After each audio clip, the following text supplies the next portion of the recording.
running that for me and the staff report. Good evening, ladies and gentlemen. This is the Facility Use Committee meeting of the Lambertville Unified School Board of Education. Today is April 27th, 2015, and we'll call this meeting to order at 6:30. Roll call. Matthew Balzerini. Here. Shane Nielsen. Here. Alvina Kaiser. Here. James Nolan. Here. Erica Smith Payne. Here. And Corey Strock. Here. Okay, thank you. Our first item is the facility use update. Item A is a denied application for USA Gymnastics Western Region Sports Acrobatic Association, 5-1 through 5-3. It's for the use of locker room. Correct. They submitted an application which we approved, but they didn't provide the 30 days notice to be able to change the application, so we denied the use of the locker room. Any questions or discussion within the policy? Okay. And item B is an unapproved use notification, Altamont Track and Field during the facility. Permit user. That was a very complicated sentence to put together. What we're finding is when people are renting the field, we had set the rate that they would also get the track with it. And now what we're finding are there are people that are wanting to use the track when the permit clearly states they're to get both the track and the field.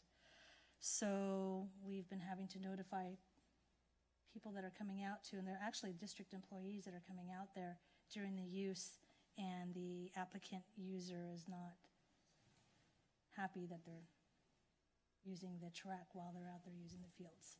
Sure. How are we to know that they're using the track or field during a registered event? I was on there during a track practice one day, and nobody said a single thing to me.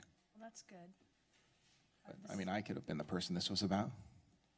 There were people that were being told. I'm not sure how many. Oh. Oh, yes. Hold on a second. You have to come up and speak into the microphone so we can get you on the, and this meeting is being recorded, just so everyone knows. Okay. Gilbert Dales, I'm the track director for the Junior Mustangs track and field track team. We have it from Tuesday through Thursday, 5 to 6:30, and I've noticed a couple people using the field to play soccer. Oh, so it's the other way around. Yeah. So I wasn't sure if they had a permit to use the field to play soccer, so I addressed it. Perfect. And you do have a physical permit, like a hard copy permit when you're out there? Yeah. Have you talked to the organization? I actually approached them last week and asked them if they had any approval. Mm-hmm. It was kind of sketchy, and the guy who supposedly had it wasn't present at the time, so I then addressed it to Lori. Okay. So that's the reason why I put it on the agenda. So we know it's an organization, though, it's not just kids. They look organized where they bring out their equipment. They have, I want to say, at least 10 or more people coming out to the field. And so I know that kind of puts a damper on the wear and tear on the field. So during our time, to the point to where they're like kicking the soccer balls towards our kids, liability issue, so. Is there anything that, is there a sign or anything like that that says that you guys have a rental or anything like that, or it's just a matter of, like, is there any way we can provide something to the track and field since they're renting that entire facility to put on maybe on the gates or something like that, says filled, reserved, filled in use, something like that? And when we do have on the future agenda item to discuss the track and being able to separate the two and how we want to approach that, because this is some of the stuff that we're starting to see. It's just that it's open, so it's hard to know whether or not you're allowed to go in there and use it, basically. Right, I mean, but we're on the track, so it's just common sense. You see a club running, doing drills, whatnot, they're still coming in and doing what they want to do. I mean, like I said, I ran the track one day during your guys' practice. You guys were on the left side, so I just kind of ran up and down the 100 yards on the right side. Nobody said a single thing to me, so that's why I'm asking if there's some sort of a way to put up notifications. That's fine. I've had had an incident last week where a parent came out with her 2 childs riding their tricycles during our relays. And so basically we're pretty much using all the lanes. Yep. She kind of gave me some attitude, but I told her this is a reserved time that we have for practice. Corey's idea might not be a bad one, though, to have Some sort of like A-frame or something. something we can put up, either an A-frame or a sign that's posted on the gate saying, Right. reserved during these hours. Otherwise, yeah, he has to locate the person in charge of whomever's Well, and if it's there not an and kind of organized kick thing, them but out. like you say, just a parent, there's no organization that we have recourse against to say, okay, don't do that anymore, so. Right, and we can discuss that, we do have it under section C3, the Altamont track. Okay, thank you, appreciate. I think, Well, come on up and get on the record. I didn't think it was. Have it recorded. It's not West Coast Soccer that's coming out there and doing that. It's not. Okay, thank you. Didn't think it was. Okay, I'm gonna put in my notes, not West Coast. That's what I'm doing. Okay, So, but to go back to my question, did you get the name of the organization that, okay. okay, so the answer is no, for the record. They don't say. Okay. Hold on, if you're you gotta come back up. Sorry. Sorry. It's my but we fault. wanna- My fault. We do have some assistants and coaches that do participate in soccer, and asked them if they knew them, and they said no. So just to clarify, like what Corey was mentioning, if someone's using a part of the track that you don't need, you're okay with that, but. I'm fine with that, It's just, but if it's something's gonna, so it sounds like you're being very lenient, but when you need it, you're supposed to have it, you have it reserved, so. yes. Much appreciated for your leniency, and we'll work through this. Thank you. Thanks.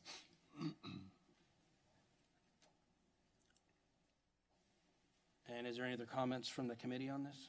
Well, we'll get through this, and I'll try and come back to we'll see if this gets answered, then I'll come back to it if it doesn't. Item C is the track. So first part of that, item 1, is separating the fees. And that came about is if right now we have both the field and the track. Is this something that we may want to start saying to them that if they strictly want to keep both, that they have to pay for both, and we should separate the fees if they're comfortable letting the public and then only, I'm trying to, hopefully I can get my point across what I'm trying to say. I feel like separating them might be not a good idea, since if, Okay. for example, they're doing relays and then there's a team playing track, like they could be doing their relays and suddenly there are soccer balls coming at them. Which is fine. Exactly correct. I just thought that we would discuss it, and if that's the way to go, then that's, They could be trying to do relays and kids are coming in and going out of the facilities. I thought we talked about it, and that was the reason we didn't want to separate, is logistically, yes. you can't cordon off an entrance or exit for the people who are on the field not using the track, and so. Is there any comment from the audience on thoughts on that? On separating versus, At Altamont. High school's next.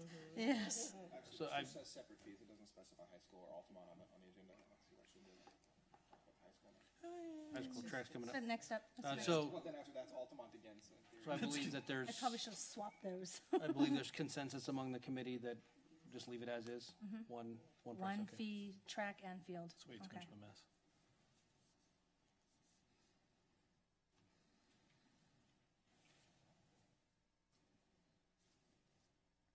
And we had pretty much tabled the high school track. Yeah, the second item is the high school track. The first part of that is gonna be after-school track use by the public.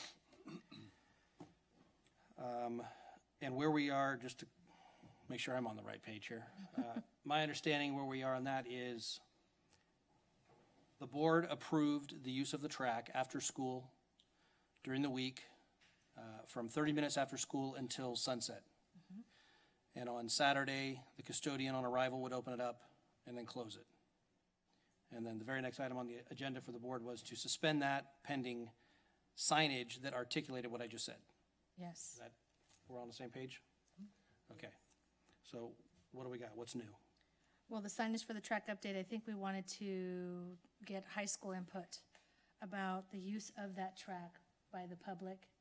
Lavinia Woods had provided some alternatives of having the coaches be involved in that.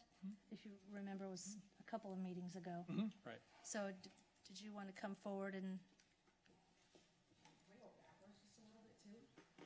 Sure, we can go forward, backwards, sideways, I don't care. Well, that's great. And then we'll go around the track. Sure. So as far as the track being open to the public 30 minutes after school, that's only on days when the athletics is not using the facilities, correct? Correct. Well, my recollection of that was we hadn't decided. That's, Right, that was an issue we wanted to talk about because it was my perspective for not organized activities, but individual use. The discussion was, if the high school is practicing football or soccer, why can't people be running on the track if it's not an organized activity? So that was for sports on the field, but anything on the track. Anything on the track, yeah, it's closed off, exactly right. It's when, if there's soccer or football or lacrosse or whatever's played on the field, that we talked about, if it's not an organized activity, but again, myself or Corey or a runner who wants to get on the track, and we had a discussion from the other board member who was upset about that during the board meeting. Yes. Because there was liability issues and she had known someone who'd gotten hurt and injured and all of that stuff, and but we still hadn't decided on that issue. No. That's we my did decide. recollection. The policy passed, and what the policy currently was says 4-1. is- Yes, 4-1 by the full board, that people could use the track if the field was being used unless it interfered, and we asked that the person be advised to leave the track and that the board was to be notified through the superintendent every instance that happened. That's if the person is interfering with the sport. If, yes, and interfering, correct. That's the current, I believe, the verbiage. We can go look at the, But that situation is going to be similar to their organization using it, where even though we may be practicing on the field, there's different times where they're also going to use the track. It may be a soccer team, that doesn't mean they're not going to use the track. So, and then the same thing, taking equipment on and off, where now we're going to have people going around the track while we're conducting practices, moving equipment, things like that. It's still going to be a hindrance. a very valid point. Well, but we also talked about them not complaining about individual folks unless they were interfering specifically with their activity and running, that if it was an organized activity being a problem. And I understand that, but I'm looking at it also from our liability concerns. So if they're willing to do that and if they have an issue, that's not our responsibility. It's not my responsibility. I'm looking at it as far as what's in the best interest of the school and the district, and that if we have an injury that results in, because we have someone on the outside of the track while we're using our own facility, we are going to be liable for that. So I do have that concern. It's just, I don't think it would work well if our teams are practicing. Plus, it contradicts all the stuff that coaches have to go through in order to be around our students, to be able to coach them. And then we're just going to let whoever, because there's no accountability. For all we know, they're not even Mountain House residents that are going to come into the facility to walk around the track and to be around our students. And I'm sure you guys are aware of the hoops that a coach has to go through just to volunteer to work with our players, and I'm not against that in any way, shape, or form. But then anybody else can come out there and do whatever they want to in that same area and not have any If I were accountability. to go sit in the stands, are you going to throw me out? You know what? If I could have close practices, which every coach would like, And every coach would, and this was, not to cut you off, but this is exactly what we talked about during the board meeting when the board voted the way that it voted. And I, as a advisory only group, you know, I would go back to that board and still advise the same thing. We can only limit liability to a certain point. If we're going to talk about liability, well, we can go ahead and cancel the football program too, because it's going to be the number one liability we okay. have. Here's an example. So basketball can have closed practices because they have that luxury. So if my football coach feels a little leery because there's someone sitting up in the stands who either could be another school recruiting or someone we are not aware of, and you don't think they should have the right to ask that person to leave the facility? Couldn't they just stand outside the gate?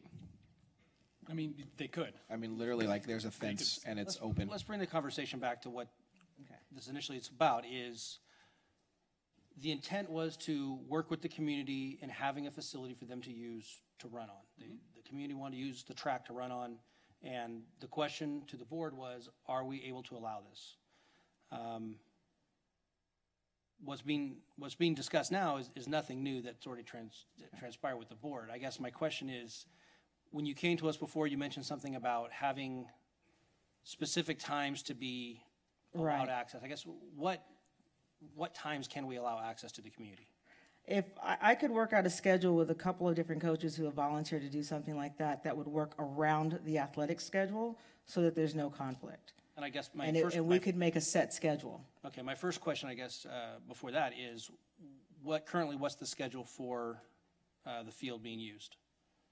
On a regular basis, on a daily basis? Yes. Right now, we have soccer practice every day until 6 o'clock. We have track and soccer. until 6 o'clock. Okay, so, They have track, we couldn't do it right now anyway, so. My question is, as a function of logistics, if what we're trying to say is from 6 o'clock on, the public could have access, that's one thing. What I'm worried about is I don't know that football ends by 6 o'clock. Football does not, no. And so now we're talking about sunset and now no access on days they have football practice. So you're talking about 4 months with no access during the week at all to the public. And remember, we are not like every other school district. We have a shared facilities use agreement that we have to be mindful of in addition to our liability and requirements as a school district. And that's my concern, is at some point we're taking what we're supposed to be providing to the public and saying, no, not really. We don't have to because we have this and we have that. And I just, anyway, I mean, it's what we've talked about. yeah, and honestly, I go back and forth on this, and I do agree with some of what you're saying, but Shane, with your argument, I don't necessarily agree with that, because we don't have to provide that track. No. We have a track. Anyone can go use Altamont, I mean, unless, of course, it's been reserved, but we're providing a track. So I believe that is the spirit of the Mountain House Master Plan, which is where that came from, and I believe we're meeting that. I understand people want to use a track, it's a great track, but we also need to protect that track. Oh, yes. And so, Mr. Faber, if you'd like to. Go ahead, no. Well, I just, speaking to the issue of, stand next to Ben. it's not a matter of whether we want to. It goes back to the use of the field. I mean, I know that it's been brought to the attention of the board before and the facilities use committee before that, it is a liability issue. There are already lawsuits on the books where people have been running around high school tracks and have been hit by soccer balls or footballs, and they're suing the district because it's a liability issue. I don't think it's a matter of what this is a matter of is this facility was built for the high school, for the high school's use first, and the funds that the district receives for these facilities is based on student use, not on community use. We do not have the kind of funding that a community services district would get or a city would get for use of public, use by public. And so our argument or explanation of the situation is in the seasons where we have things going on the field or the track, that the stadium is being used. The stadium, if we're talking about, no, we don't really want to split the use between the track and the field, and then all of a sudden we say in the next breath, except when the high school is practicing soccer or football or track, when they're not using that one little part of the field, then maybe we can let people. If we're not going to split it in one way, why would we split it any other way? I understand that closes the track for a good portion of the year. But the fact of the matter is the high school stadium was built for high school use. And ancillary to that may be that there may be some off times where it would be available for community use. But community use should be, just like our gyms and our classrooms, community use should be on an as it's available basis. And when it is being used by one of our sports organizations, the stadium is used. That's what you've already said. You don't want to split the Altamont field. Why would we split the high school field in the same way? So that's our concern, especially with the safety issue. I mean, we know most of the people that are going to use the track are people that we know, whatever. But the bottom line is you open it up to public use and you have students out there, and we've protected them by making sure people are TB tested, fingerprinted, background checked, and we're saying now anybody can come on the track at any time. And my answer to, would you ask somebody to leave the stands? If there was somebody up there who we didn't feel good about and we had no clue who they were, I would march right out there and tell that person to leave, because you know what? I have the right to do that as the administrator. She has the right to do that as the athletic director. If it's some weird person up in the stands taking pictures of our kids or staring at them or doing whatever, Absolutely, I have the right to go there and ask that person to leave because it's school property. There's a school event going on and I can ask them to leave. My perspective on this is exactly what the board talked about when we voted. There's nothing new. If I would urge the administration to bring us something to show us what it is you want rather than what it is you don't want.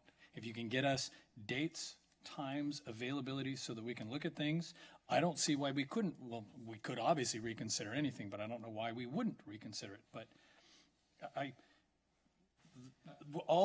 don't want to keep going over that stuff because we did. We voted on it.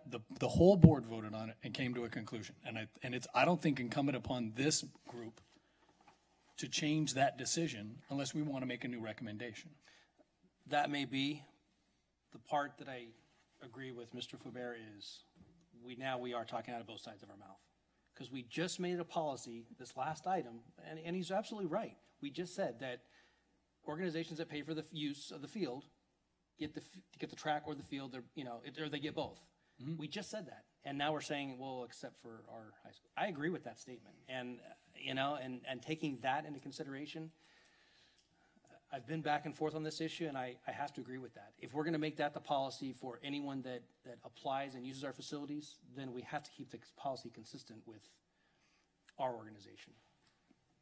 I think it might be possible to reserve just the field or just the track, but have the track include the field. And that's the way I've always looked at it too. If you're looking at the field, I doubt the soccer coaches are going to complain about anybody running on the track if they're using Altamont's soccer field. It's the vice versa that we were talking about here, which was someone using the track. You don't have a choice but to walk right through their practice area, the track itself, to use the field. And again, they weren't talking about private individuals, residents of the community who want to use facilities that are supposed to be open for public use. They were talking about an organized group disrupting their reserved time. And if that's what you were going to tell me was that those guys were coming onto the high school field and interrupting the football practice, they'd be in front of us right now to talk about, if you keep doing this, you're going to lose your right to use our tracks. To me, we're mixing a couple of metaphors up here, a couple of comparisons up here that I don't know necessarily apply. And I would say, to me, there's a huge difference between excluding the entire community for blocks of time as opposed to making sure we're preserving for the people's using those facilities their right to use those facilities. And that's fair. However, this committee is tasked with working through the details and recommending policy to the board. So we have to make a policy that fits because now, it sounds like there's gray areas. That's what we're here for. We need to hammer out those gray areas. So, Mr. Faubert. And I would say no matter which way you look at it, I understand what you're saying, but ultimately, if you're using the field, you're going to encounter and walk across like football practice. There's a lot of equipment that they move in and out. And so public use, then you're going to be crossing. So I understand that you said, don't come to us with stuff you don't want. I believe we've already come to you with what we want. What we want is no public use while we have the stadium scheduled. And the schedule is on the civic permits already. So when we have any kind of practice happening on the field or the track, that's what the high school is requesting, is that when it is scheduled for anything, field or track, that it not be used by the general public. It's scheduled. You keep talking about the interference that, potentially people walking the track or whatever could do. How many people do you expect would be walking around the track? I've been to all. That matters to me. Number of people doesn't matter. The issue is people are there. They're going to run into equipment and stuff. There's like one guy. How much equipment is he going to run into? That's not necessarily my concern. That was a concern I was addressing from what Mr. Nielsen brought up. But I think ultimately my thing is if the track or the field is being used by the high school was built for high school use.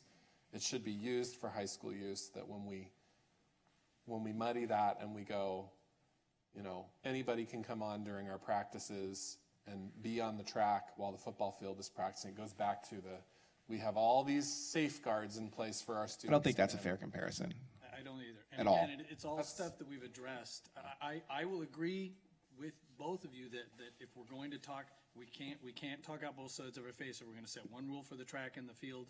At Altamont, we have to have the same rule. But now all we've done is taken Matt's discussion of Well, yeah, but now we have another track we can use, except that now if we're gonna start limiting that even more, because no one gets to use the high school track during 90% of their 80%, and that's what I'd like to see is, if we can get a calendar, what percentage of the year are we looking at this thing would be closed to the public?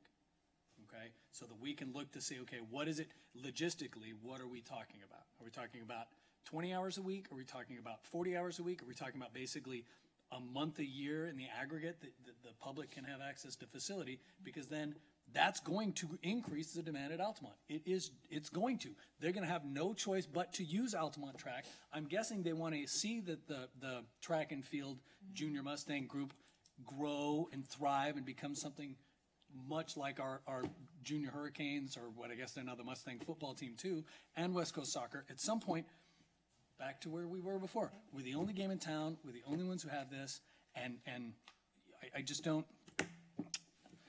I would also like to know. I would like to find out what other school districts do with regards to their facilities, because, like I say, I happen to know I've gone running on other school tracks during their football practices and haven't gotten really harassed for it. So, It's mixed.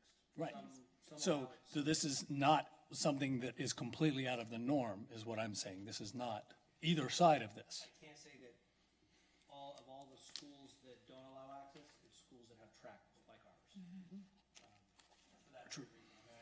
There's a story out of Shasta County where someone took it's a completely different issue, but took a bike on there, dropped the bike, the handlebar went through the track, punctured a hole. So we need to be careful of Absolutely. how we do this and who we allow access for. It's a big discussion. Would a numbers issue work at all? Like, say, I don't know, is there a way to limit the amount of people that could simultaneously be on the track when not a reserved location, or is that probably just too difficult to work? Who's going to police it? Right, that's what I'm saying. It's probably too difficult.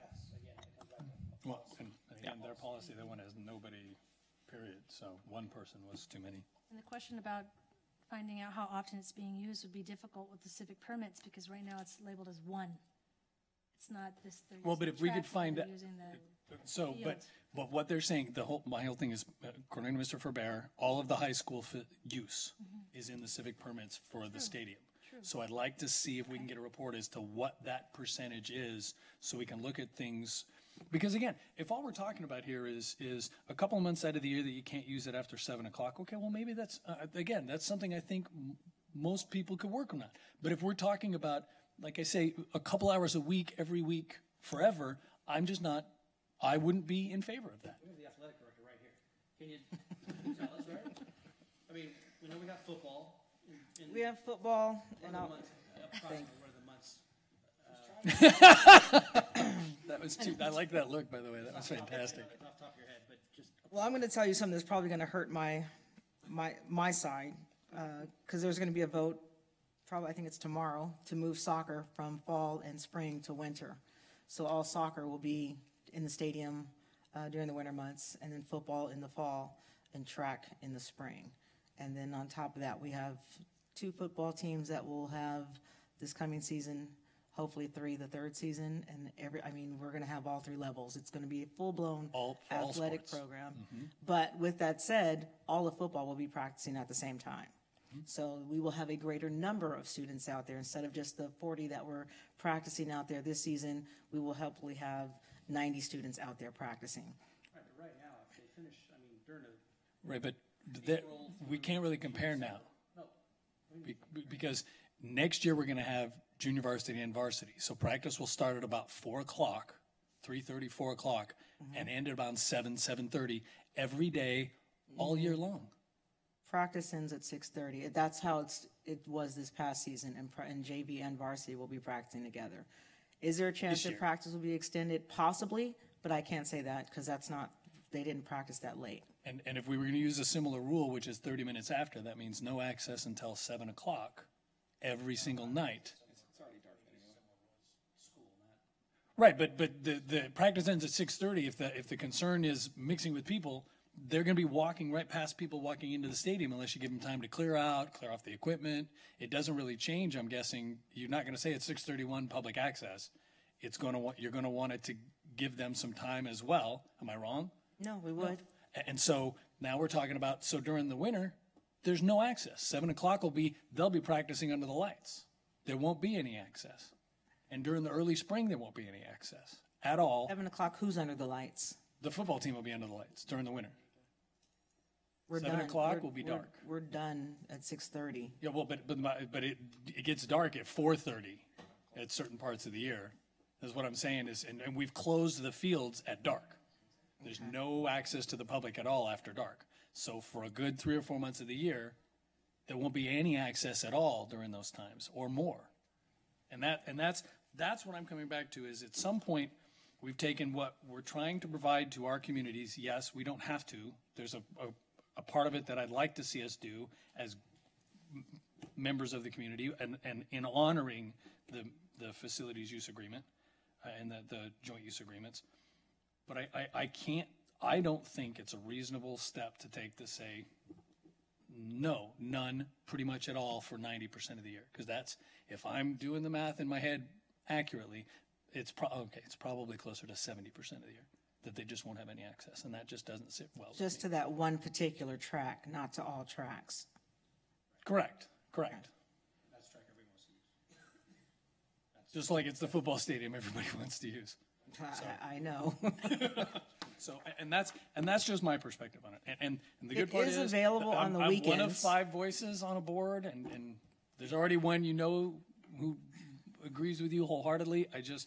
I think we have to look at the members of our community. Yes, that track at Altamont is nice. I've run it, but I also know that at 44, my body is really going to appreciate running on the high school track a whole lot more than it's going to appreciate running on that asphalt track. And if we had been able to put in the track we wanted to at Altamont, this would not be an issue. But I remember even talking about when we had to make that decision, that one of the reasons I was okay with it was, but we have another track, we're gonna find a way to get the public access to that track that's reasonable, that's safe, and all the rest of that stuff. Not that we had any choice but to go asphalt anyway. I think we're belaboring a point that the board already voted on, and I'm just gonna stop. Just real quick, as a reminder, the stadium, as far as high school use, for the most part, well, on Sundays, it's illegal for high school to do anything. So it will always be open or available for Sundays. But we don't. Oh, I forgot about that part. So there's one whole That's day the problem, is already. we can't open it, yeah. Okay. And I know you guys do Saturday practices too when football starts, and I think soccer does as well, doesn't it? That we can control. We can work with the community so that we can have practices either on the field, the grass field, or just make some changes so that they have certain times that they're allowed to run practices so that there's time for the community to use the track.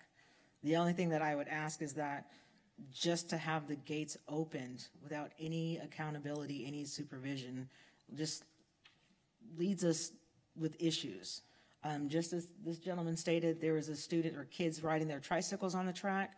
I've already had to take kids out of the stadium on bicycles, on skateboards, without anybody out there to hold them accountable. The damage that we could face from them misusing the facility, whether it's intended or not, is going to be substantial. It's going to cost a lot of money to repair the track. That's not even to mention the Gatorades, the gum, anything else that's spilled on the track that's not immediately taken care of. I just came back from an athletic directors conference, and one of the sessions I attended was the organization that installed our track and turf. And he said one of the leading causes of damages to the facilities is public use. I asked him to email me some information to support that, some of the repairs and estimates of costs from things that he's seen. I just came back from the conference yesterday. I have not received that email, but I will be more than happy to forward that information to you guys as soon as I receive it. I think you're gonna have to have it on Wednesday. I think we're gonna have to agendize this, and I'll Mr. call him Faber, any today. chance you can make, you'll be at the board meeting Wednesday, right? Next Wednesday? I think we need to take this back to the full board. We need to revisit this and talk about it some more with the full board. I think it's beyond the committee level. I'd agree. I just wanted to add one thing, though, Ms. Woods, that all of your arguments about public damage is exactly to the point. One of the reasons that I've talked about trying to get folks out there and educated is if you show our runners what is supposed to happen and not happen on those fields, they will tell those folks to stop. But I just want to add one thing. You completely argued against opening it for Saturdays to the public by making that argument, and that's my point. That's the one day we're talking about that people can use it, but then you bring up the argument about that is also the day the most damage could occur because there's no football, soccer It coaches is. there to say, hey, don't do it. But our So- coaches are out there to pay attention to their Well, teams. I agree. And I'm not saying it's. here's the thing. I really am. I'm coming from an organization where we did not have facilities. So I know what it's like to struggle, to find places to play, to practice, all that. I understand that. I really do. At the same time, I'm here now. I'm going to do everything I can to protect the facilities that I was so blessed to be able to be a part of. And I appreciate So- that. And Mr. Faubert, appreciate it both. That's going to be my main goal. I'm going to protect our facilities, our athletes, our program, our school, our district in any way, shape, or form. So while I have no issues as far as possessive, I don't want anyone to use the track. My concern is the facilities and how is that going to affect us financially if something were to happen. Do me a favor, will you Yes. please bring as much information as you can Yes, as sir. far as schedules and that kind of stuff to Wednesday's Mm-hmm. board meeting? I will work with the superintendent and get as much data, documented data as we can from what other districts are doing and the hows and whys, and so we can have a good, honest discussion again about this. Okay. 'Cause The problem here is that nobody is wrong in any of these discussions, at least from my perspective. I don't think you're wrong. You are doing your job. But we have a job to do here too, and that's part of, the community is part of that job, and it's not just the facilities. We have other things that we have to be looking at too, and it's my perspective that we can't just ignore the joint use agreement. Now, I'm not saying that's what we're doing, but I have to consider that. You don't, and I'm glad you don't. I don't want you to. Just take care of our kids and take care of our fields, and I love that. And same with Mr. Faubert, take care of those facilities. I don't want to spend any money on repairs that we don't have to.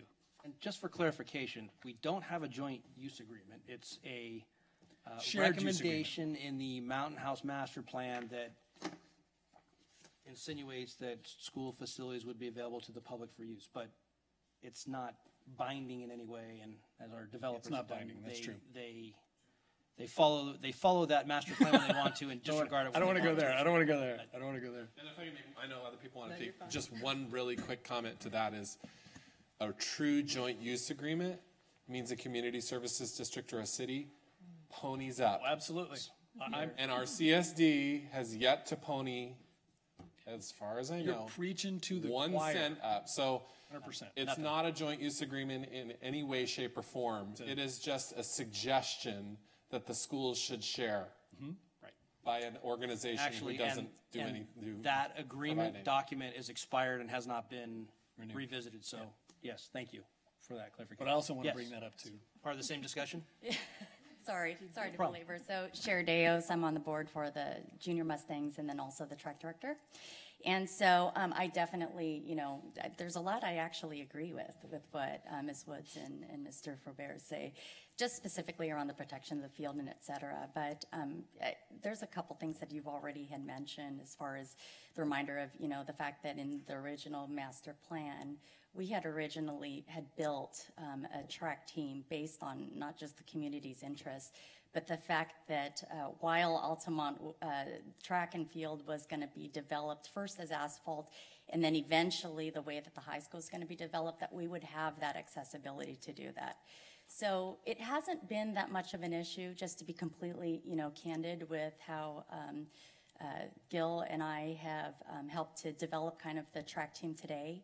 We have about 65 kids ages from 6 years old to right before high school, and then some that are going forward. But here's our deal. So we are a track team, as you understand. We're certified under USA Track and Field. We are lucky enough to now be on the map because we're now into almost championships, and we have several kids that are lined up to almost go into Junior Olympics.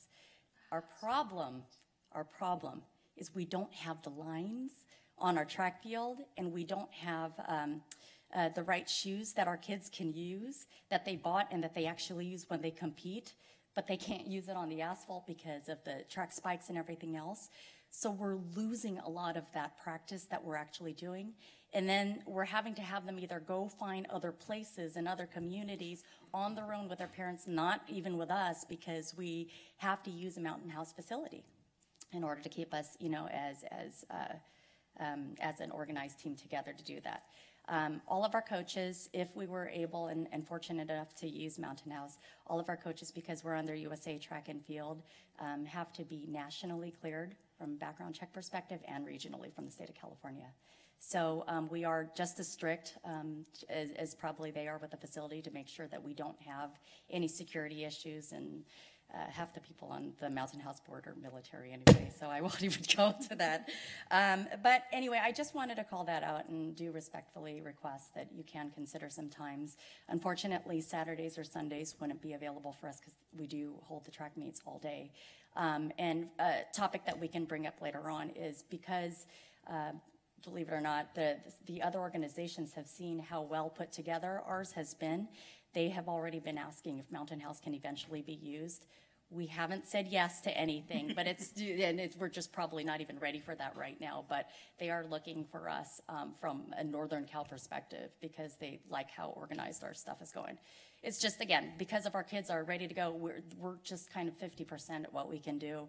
As you can imagine, we're jumping on the grass as our sand pit or things like that. And we can't go full speed on the track as much as we'd like to because our kids are falling and they're getting pretty hurt, and shin splints are a whole different story. So just wanted to put Just so you know, because I know you have, this is the first time I've seen you at a meeting,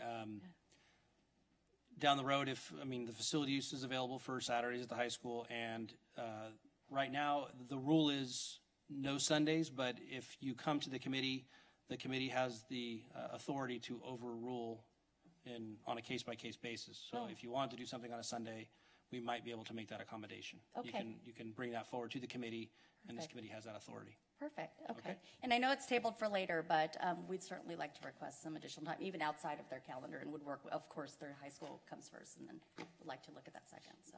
Okay, thank you. She's been- Same topic? Yes. Okay. Currently, the stadium is being used by Mountain House High School for their soccer from 3:45 to 6:15.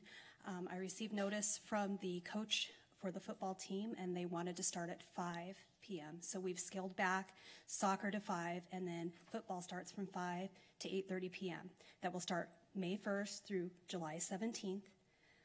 So that's what's going on there. And then you guys, please don't forget about the marching band. They also use the stadium to practice outside to get ready for their tournaments. And sometimes they're there till 10:30 at night under the lights practicing. So I don't want anybody to forget about that group. Thank you. That helps. Yeah, do you just spring ball? Absolutely. I'm going to raise this like Mr. Faubert, but I'll be quick, actually. I don't even raise it. I'm just here as just a parent, concerned citizen, listening to the conversation. It's just children's safety. I'd love for you to, when you take it to full board and as you ponder this, to think about it. We have closed campuses during the day for a reason. And to me, any sport my kid's in is a continuation of school, in my opinion. And so I think after school, if they were in a basketball gym, you wouldn't see just random Joe coming in. They'd have to pay to get into a basketball game. They'd have to pay to get into a volleyball game. If it's just volleyball practice, you wouldn't see someone coming in. Just because it's a track, I don't understand why we would allow people to come in. And to me, that's more bothersome, that my children, that anybody can just walk into a stadium and people can just be in there and who knows what they'd be doing with video cameras or what other things. And I wouldn't know their intentions. And I feel like, why do we have so much security for our children during the day?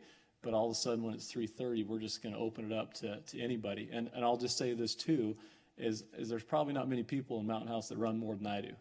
I run almost every day. I'm a huge runner, and I have no problem using our wonderful streets, using Altamont track. I'd rather err on the side of caution with safety. Safety is extremely important to me, and protecting our children. And I think that's the job of the school board, to think about children's safety. I think that along with all the other reasons like the fees and field maintenance, I mean, those are all really important things. But to me, the thing that just keeps sticking out and hit me is that children's safety and just who's going to be around our children and have that close of interaction with them, being inside a stadium with them. So just consider that in your conversations. Thank you. If you can come Wednesday, I'm sure the full board would love to hear that. My wife does those ones. That's true. She can speak on your behalf. And along with that, I know we have some, people that are connected with the running groups. We need to hear from them as well on Wednesday. Sorry, this is controversial. I think it needs to go back to the full board. I agree. Okay, so the next item is signage for track. I guess it's probably It all good that kind we of haven't- falls in together. I provided a couple of samples. This is what Tracy places on their buildings or their facilities. No trespassing, use of facility by Tracy Unified School District permit only. And then I kind of on the next page, did one with Lammersville Unified and, Okay, the question I have for you, and actually it'll probably be follow-up, on the bottom, yes, it says TMC, Tracy Municipal Code. Tracy Municipal Code. So what we need to do is how we can establish a municipal code in Mountain House that can be enforced by the sheriff's department. There should be a county code. Is there, Well, James Nolan we have, was that's thinking school about- board, but that can't be enforced by law enforcement. Okay. That gives us authority to tell them that, but I'm talking about as far as, we have to have some It'd have to be a legal, penal code. legal authority. So it'd either have to be county code or Mountain House Municipal Code. Right. Okay. So I don't know if there is a code. If there's not, then we need to start, we'll have to create some legislation to make a municipal code. They have a municipal code. Yeah, I know, but I don't think do we, Mountain House? Mountain House has a municipal code, Oh, yes, okay. because they couldn't do traffic enforcement without it. And we just need to find out if we would fall under, There's gotta be a penal County code jurisdiction? section, though. There's gotta be. there absolutely is, Penal Code 602 is trespassing. So, I mean, you could just We need to refer follow that. up on that, so Yeah. we need to go back and follow up It needs to have with the that sheriff's again. department on that, so we Okay. can make sure that it's enforceable. And that way, if they don't have a permit, like Then this at least instance, it's- law enforcement could come out and actually take action.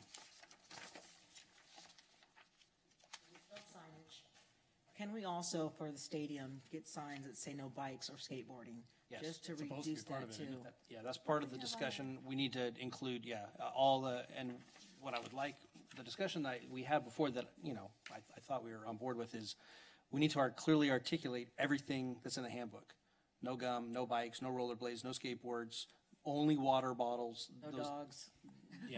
All those type of things. All of our schools presently have signs that talk about no skateboarding. They're all over the schools. They're not allowed anywhere on campus. Okay. So this would be in addition to what we've already been doing at all sites. Right. Yeah, Why, but we, they're I still thought we on were. skateboarding on the track. I mean, that's the point of Mr. Faber was that and when the board talked about this as a group, it was the reason we held off for a few months. We authorized access and then held that access was to get these two signs. One that said, we're gonna kick you off and here's how we're gonna kick you off. And the other is, this is what you're not gonna do on the site, which is the gum chewing, the bikes, the spikes, the tent stakes.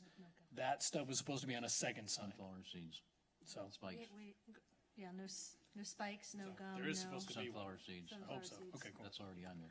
No It's just sunflower like what we're seeds? facing I mean, right now. seriously, at some point, just no fun. That's, the sign should just say no fun.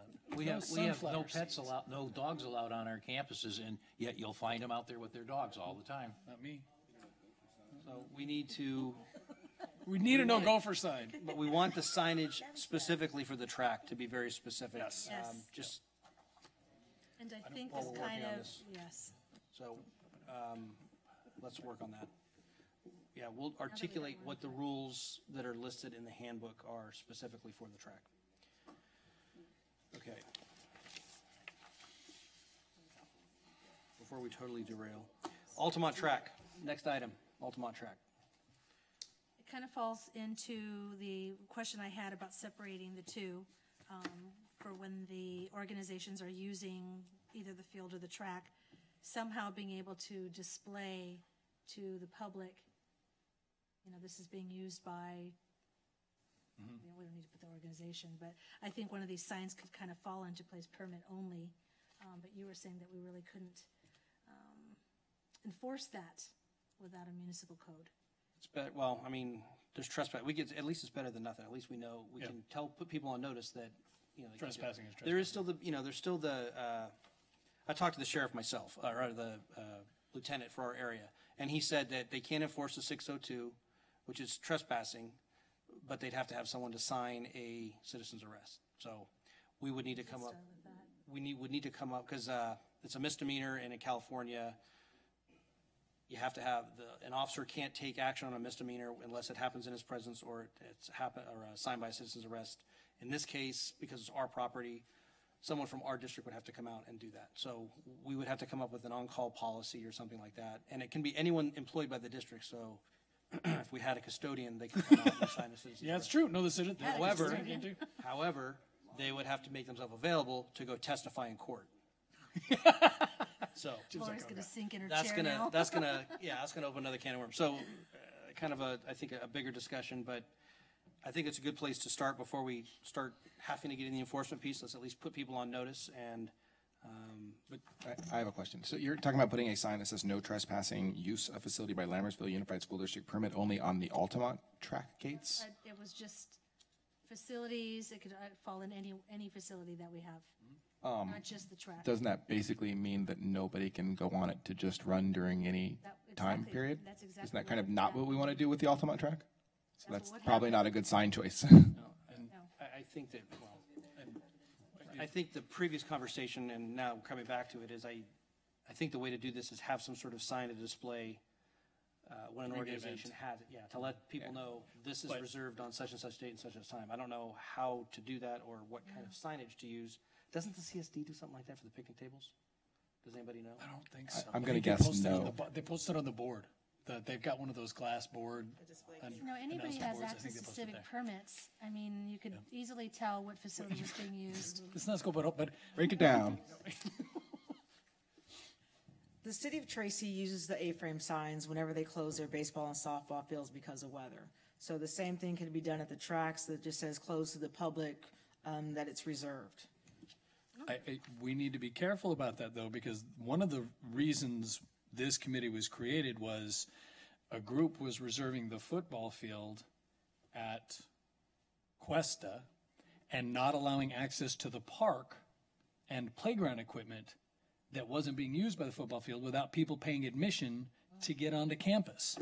And that's where, we're coming back to all these arguments about kid safety and everything else. At some point, we have to recognize that we have certain things we're just not going to be able to avoid. We have the only access that I remember now in Altamont. I was just there the other night. There's 2 access points to the backside field and playground. And I don't believe there's one separate to just the playground. But if there is, it's completely on the other side of the school. The parents would have to walk all the way around the outside to be able to get to it. And I'm not even positive there is one. And the whole point was, for the football folks, we told you can't say you can't come in and use the other facilities. You have just reserved this area and you can't use that area. And I would want to make sure that if we do go this course, is that the folks who are using it know, especially at the elementary schools, you've reserved the grass field, not the playground equipment. And you can't restrict access to the playground equipment, because you remember that was a huge issue that we had. Right. And that's not the high school fields, that's the elementary school fields. But I think is an important distinction we have to make is we don't want to cut those things off too.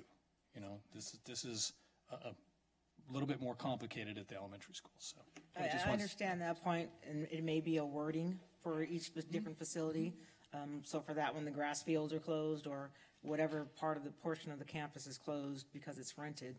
That's just the way Tracy, the city of Tracy does it for their fields when the weather does not permit. Yeah, like an A-frame that says track/field reserved. Right. Exactly. Then you just take it away when you're done, or Exactly. the janitor takes it away when you're And done. even a time limit, field reserved until, so at least they know what time they can come back and use the facility. And Little A-frame or footnote or not, you something. could always put one of those ones like the Realtors uses, the box that's right outside the gate to the access, and you put a copy of the permits on all 3 of those gates.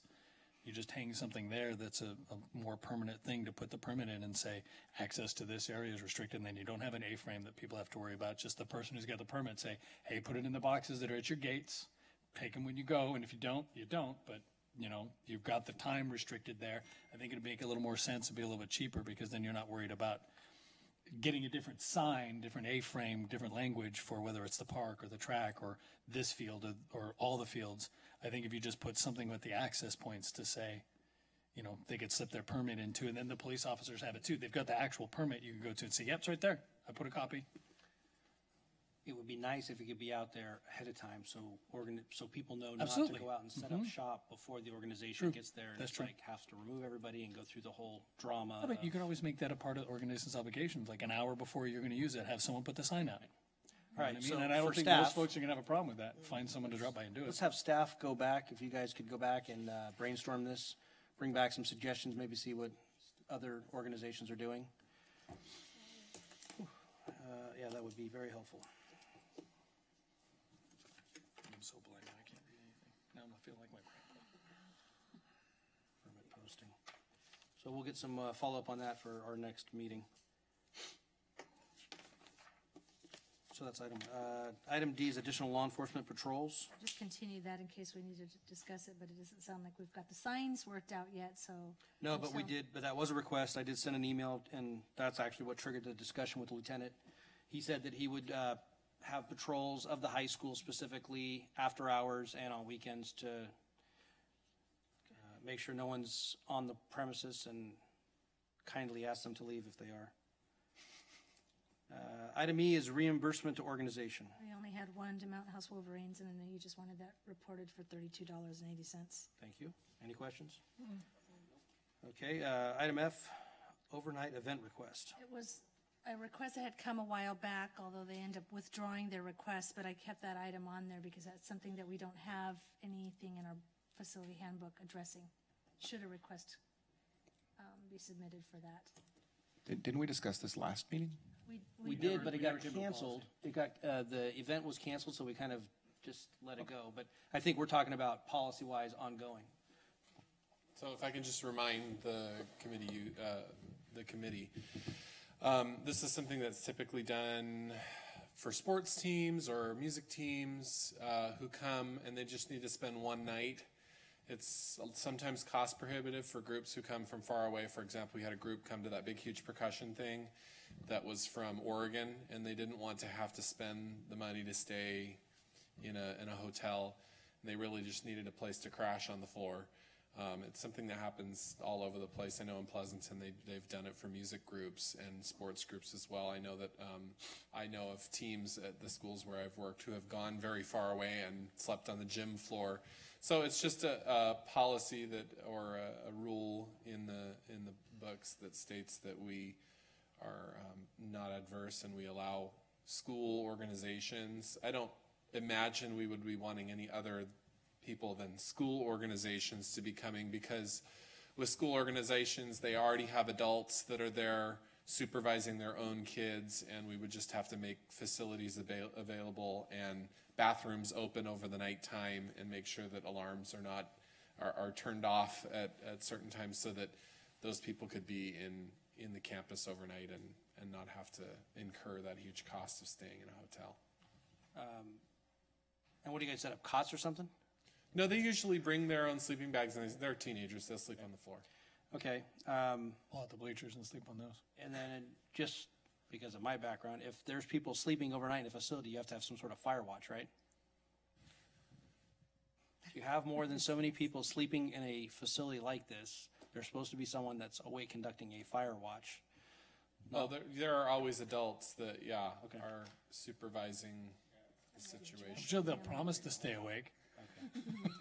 Okay, so Well, perhaps we make separating boys and girls. Yeah, perhaps, okay, and that was a concern also.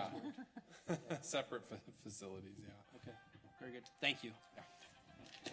For the committee, I would recommend maybe updating or creating a section of facilities handbook specifically for this.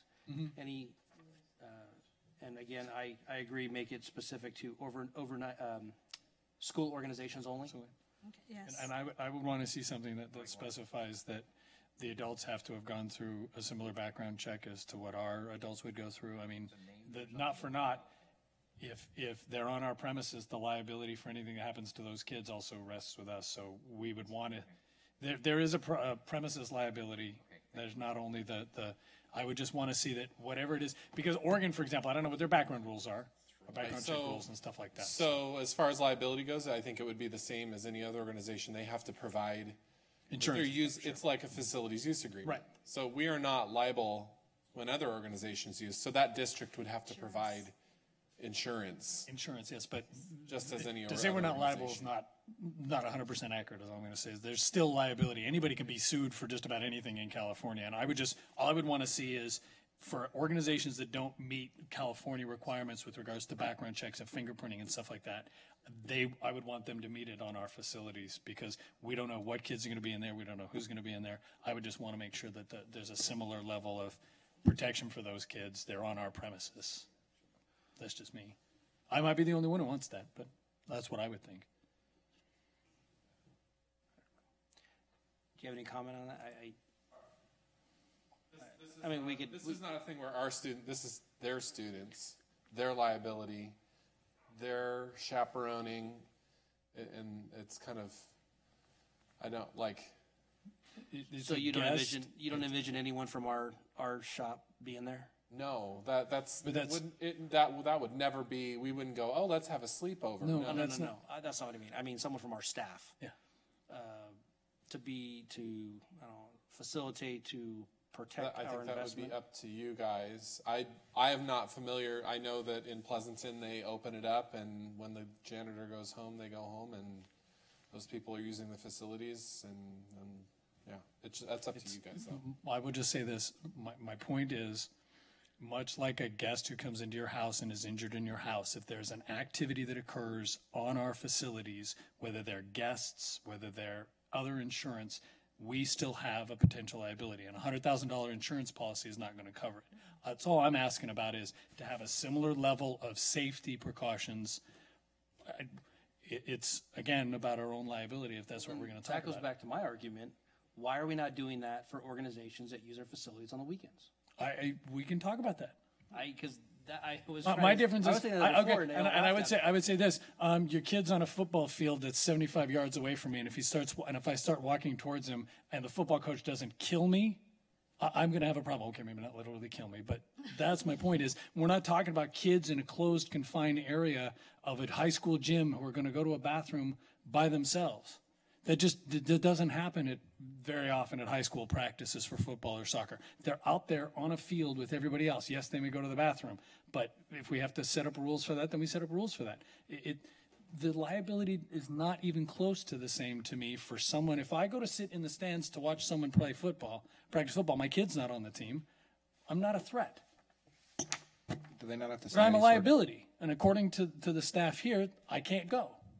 To me, that's just ridiculous. There's a point where you can't legislate out every possible liability for kids. But in a circumstance like this, if someone wants to stay in our facilities overnight with children for that long of a period of time, much like we'd want our own staff background checked of anybody who's going to stay overnight with our kids, they're on our facilities, we have a potential liability. They should have the same background check and fingerprinting. That's all I'm saying. And I might be wrong. If I'm the only board member who feels that way, that's okay. Or committee member, excuse me, that's okay. I'm all right with that. Are there not forms they sign for releases of liability? Can our lawyer not? The release of liability is not worth the paper it's written on, and that's just a fact. And I mean, if this is an actual concern beyond liability, it's, if you worry that could happen, then that's a reality, and no liability aside, we just don't want that to happen. Right, and that's what it is. I just don't, liability is an issue, but if we're going to protect, again, the California schools, we know what all their background checks are. That's all I'm saying. If it's an outside of California agency, I would just want to know that they've gone through the same rigorous background checks for anyone serving with them. That's all. For anyone who's chaperoning them overnight, any more than we would want our parents doing that for our kids who stayed in a sleepover in Oregon or Washington too. That's Tell all. you what, before we make a recommendation for adding to the facility use book, why don't we see if we can get language from other Sounds good. school distriicts and see. And they may not Yeah, have any, Pleasanton's obviously gotta have Tracy language. does not. Yeah, Pleasanton's gotta have I'm language on sure this. some districts have it. I don't know which districts, but I'm sure some of them do. If we could try and use They may have something in Pleasanton, but I think it's Pleasanton doesn't have this many. They don't have a facilities use committee, and it's like, yes, we rent our facilities, here's the paperwork. And they decided, yes, we will rent the facility to you overnight. Fill out the paperwork. So it's a case-by-case thing, huh? Yeah, like, here you go. Here's the facility paperwork, fill it out. If you fill it out correctly, then you can use our facility. Okay. Thank you. Well, we could take a look and see what other districts are doing besides, in addition. Oh, Can I just ask a question just for clarification? Yeah, I'm sure.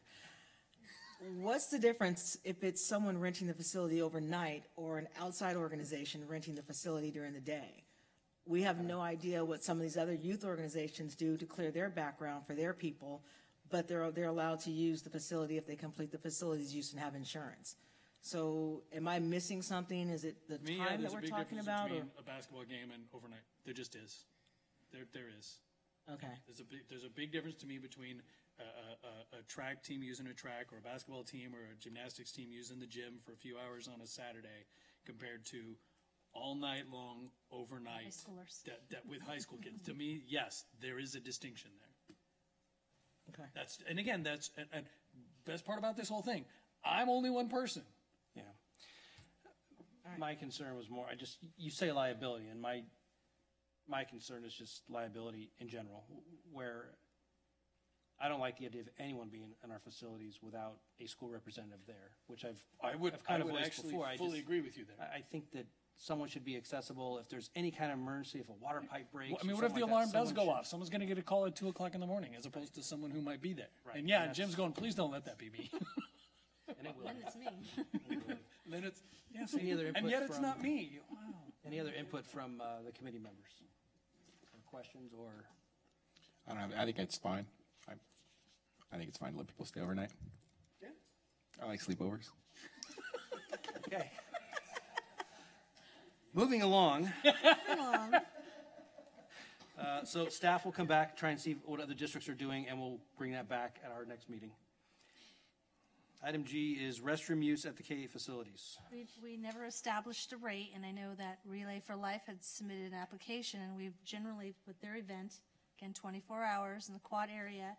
That's another one I don't think we had it on here, was the quad area, charging fees for that. But restroom use doesn't have any fees tied in, and we know that we've in the past allowed them to use those restroom facilities, and there's no fees attached.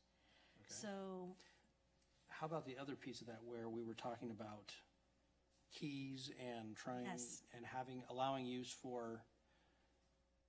Classroom storage, I think. No, well, specifically on restrooms, where we were talking about letting organizations that use outside, or use the fields and stuff, allow access to the, The idea was behind getting the porta potties away from the campuses and allowing the organizations, the footballs and the soccers and the baseballs that are using our fields, to have access to the exterior accessible restrooms, one for each gender, to provide some amount of use there and what a fee would be that wouldn't be outrageous for that.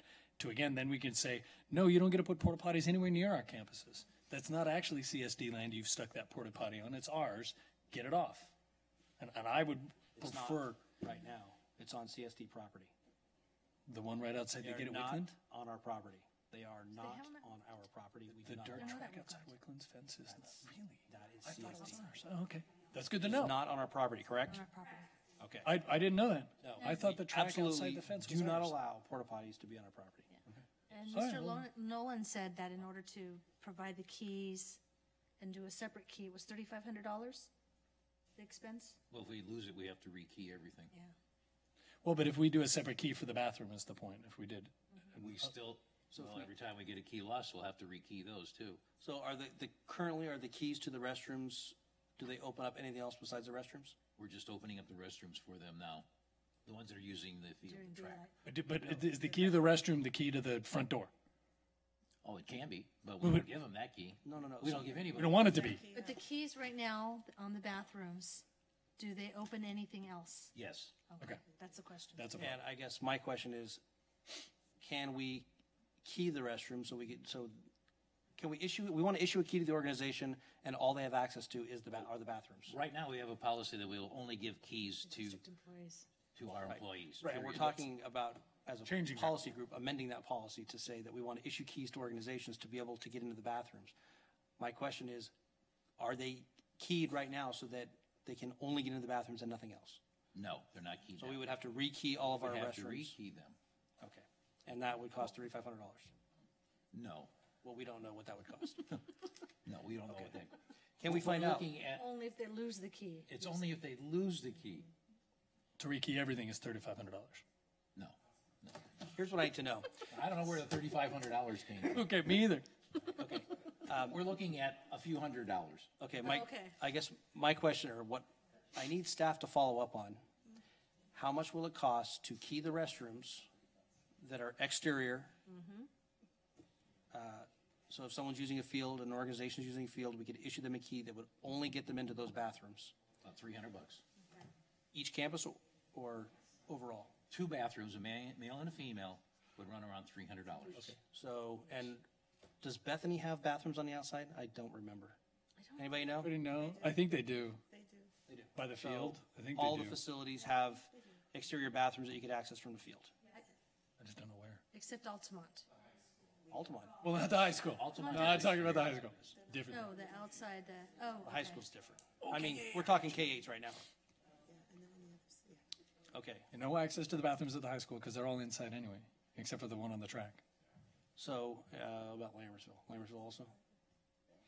Lambersville, absolutely, yes. Yes, there Yes, is. they're all exterior. Everything's exterior. Yeah. Yeah, what am I thinking? I mean, So you would think you $300 don't even per need to site. rekey all the bathrooms if you just do one of One the boys and one one closest to the fields, because each school has a facility closest to the fields, and you just we're talking put a sign up. Right, you're talking $1,500 to rekey all the bathrooms across the district to allow organizations access to the restrooms, which would avoid, even though it's not on our land, we could tell the CSD we don't want them near our land, because if it spills, it's not gonna spill just on CSD property, it's gonna I run think over the into our organizations property. would love to not have to pay that. I think. But they would $1,500, too. and that also creates a figure so that if an organization loses a key, that's what it will $300. cost. No, it'll Oh, cost if it's the $1,500. same key for all You have to rekey bathrooms. everything. You have to rekey all the but if you could be a separate key for each school, Why? be a little more complicated. Oh, no, I'm just saying it could be. But Yes, we could. how much are the porta potty rental fees? Does anyone know? We cannot key all of the bathrooms to one particular key. Each school will Has be its own, within itself. so it'd be a $300 fee. $300 fee. Yeah. Okay, So- perfect. Come on up, come on up. Just I know I asked you to make it come up, but it's important to know because if we're gonna set a fee for the restroom use, I wouldn't want it to be It's more. probably like 100 or 150 a month for each month of service to have the porta potties. And so I know for us, if you let us have access with Little League or with soccer, that's great. But I mean, we keep using the porta potties for now. But it saves us money depending on what you're going to do if you're going to charge Well, us but some that's the kind whole of point is fee. we could find a way that it's cost effective for us and it saves you guys money. Again, I guess the porta potty off the campus or off being near the campus would make me happy. It's an eyesore. It's an too. eyesore. Like, I get it, but we do stake them down too, just so you know. Why not? Being tipped, we haven't had one tipped in quite a while. It was last season because now it's part of The the one by with my CSD. It's part of the rules in order to have them on their land. Is we have to have them staked down. They got to be chained down. So if you go by any of the porta potties, you can see they're all And the staked tray, and chained too. down. Yeah, so they can't get tipped anymore. Well, since you're up here and you work with an organization, what do you think is a reasonable amount of money to pay to get restrooms included in your fee? Well, I mean, obviously anything cheaper than that's going to be the green light. So I mean, if you just say $100, we're paying $100 anyway right now to a porta potty company. So You said 150. I think, well, it depends. 100, 150. Well, but I'd have to look back. I a mean, month. so That's so. But I mean, if we're talking like $20 for all day access, I don't know if we're going to recoup the cost in toilet paper and stuff like that. That's where we have to start looking at what are we looking at there. It can't be that much. I mean, it can't be. yeah. Well, we have to, the fee would have to cover their costs to clean them. When you're using a bathroom for outside for field use, they tend to get more heavily used. A lot more dirt stuff is brought in. And then we also have the fact that there's a lot more in our bathrooms you can damage than a porta potty. Well, yeah, I but understand the damage part, and, that's going to happen during the school day. well, and my thing is, because this is where I was initially, thank you, Aaron. And this is where I was initially was, all along, I've always said absolutely not. But if we have organizations that are willing to, I mean, their insurance is going to have to cover it, any damages. And Absolutely. I think You that, do a check-in and check-out like you do the interior facilities. well, the only problem is who does that on the weekends when they're using a facility, when they're using on Sundays. We don't have people here on Sundays. Which So, means, yes, I mean, we we don't. could do our staff would know what's new and what's not new. They could do that when they clean on Friday, right? For a weekend. That's true. They could do a Friday and a Monday. That would be the only time. And then. And check the first thing if Monday. they don't like it, that's fine. Then don't Right. rent the facilities. We don't give you a key. Right, and that's why if we're gonna do this, which I've been approached by organizations that are like, hey, we will take on that risk, we'll take on that, they want them that bad. So if that's the case, if they're willing to take on, and have control with the key, I mean, what I would recommend to the organizations is, hey, if a kid's gotta go use a restroom, you give the kid the key, they go, they come back, give me the key back. And that's how. Yeah, but control- that's I not mean, feasible at like a soccer. There's 5 I games don't know. going, 8 fields for, during the big soccer team time at Wickland. You've got 5 games potentially going on at any one given time, so.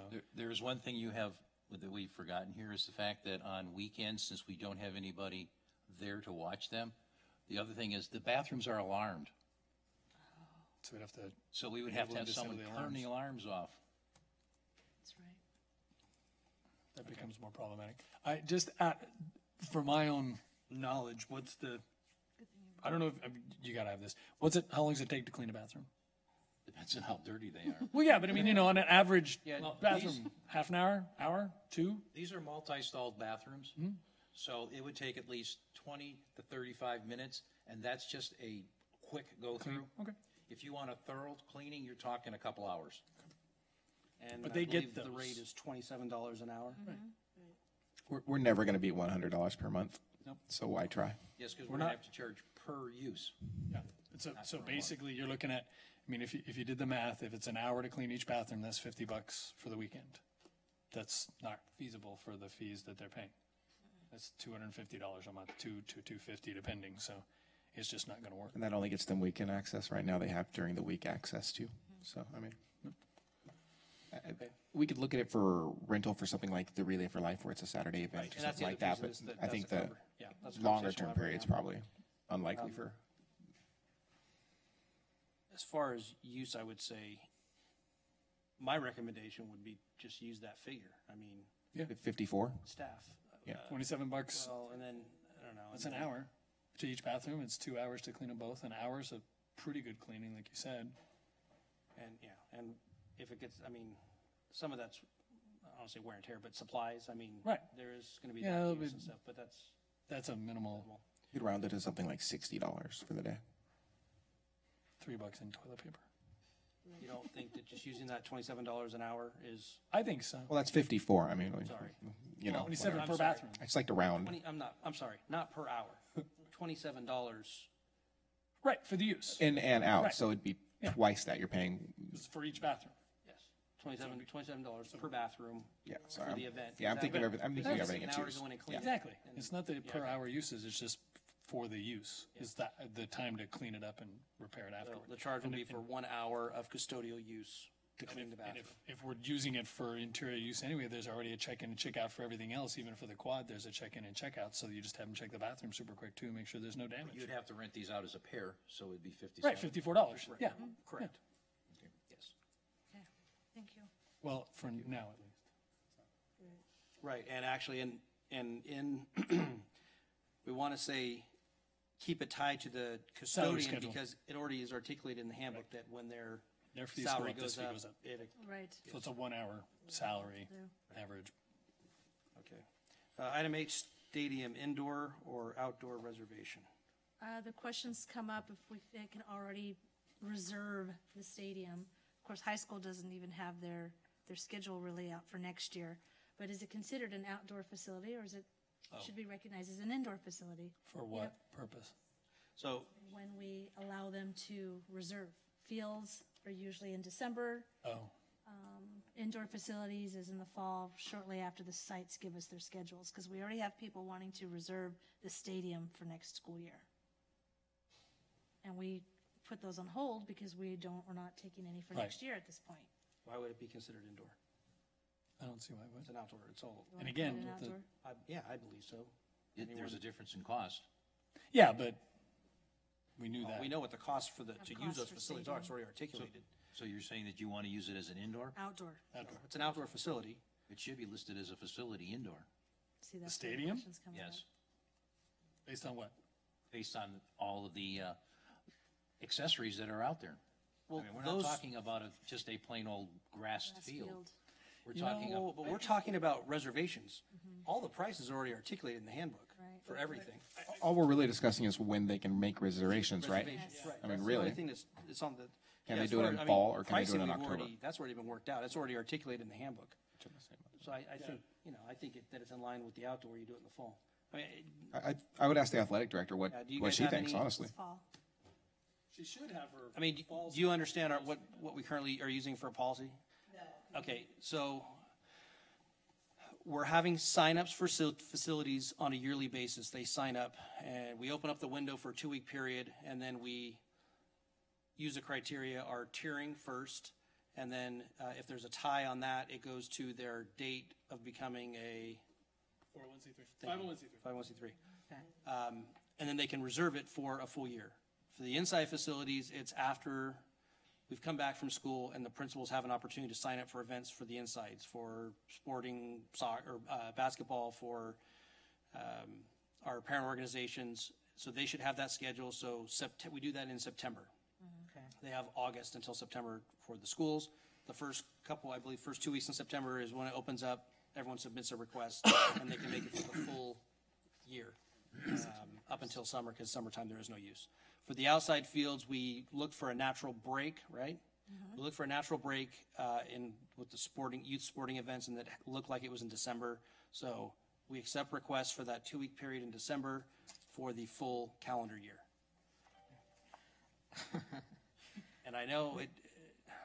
What? And like I've said before, I think when it comes to, for you guys, I think you're going to have to reserve it for what you anticipate more than what you probably will use, and then release dates when you have the full schedule. That's the only way I can see it making this work. This is the school sporting has to have the first. I agree with you only because I don't control our schedule as much as some people may think. So the preseason schedule, yes, our coaches can do that. The league schedules, we don't make. So once we get the league schedules, and just this year is a good example, they change. So we would have to reserve it more than what we need just to make sure we're covered, because for whatever reason, a schedule might change, and it could be that day, the next day. It just, as Jim can tell you with buses, we've had to make last-minute changes because of something that has come up either on our campus, the other campus, or just different issues. And I would just say that I don't know that you're going to get a whole lot of during the school year, Thursday night, Friday night access. I think a bigger question is going to be how often are we doing Saturday games, home games in the stadiums? For football, that schedule is set. There are no Saturday games. And they're not very common in this league as far as I know it. Am I wrong there? No, they're not. They do happen on rare occasions. But On rare occasions they do, but with preseason, it depends on who we schedule. So, but we're not looking to do Saturday games. But I would think the whole idea would be you could, if you think you're going to look to get some Saturday games, you probably don't know your schedule for 2016 by December of 2015. I get that, but you could say, okay, then we block out these dates because we have the potential. We want to schedule some preseason games, and they could be on Saturdays. So block those out, and then once you've scheduled them, say, okay, these dates are now available. Right. And that that to me, I think would work better than doing it when September. I mean, that's right in the middle of your football season. True. I mean, ultimately, All of the sports are really going to have a problem. It's football, soccer, and again, I'm guessing at some point we're wanting to get lacrosse. Are we doing field hockey? Sure. Do people out here do field hockey? Excuse me? Do people do? There's been some field hockey games I've seen too. I mean, there's. Not so much. There's some sports that we plan to offer that our league or this area doesn't normally, but we have the luxury of going the other direction with schools that like boys volleyball, for example, in Brentwood, that area. Our league doesn't have a boys volleyball team? No.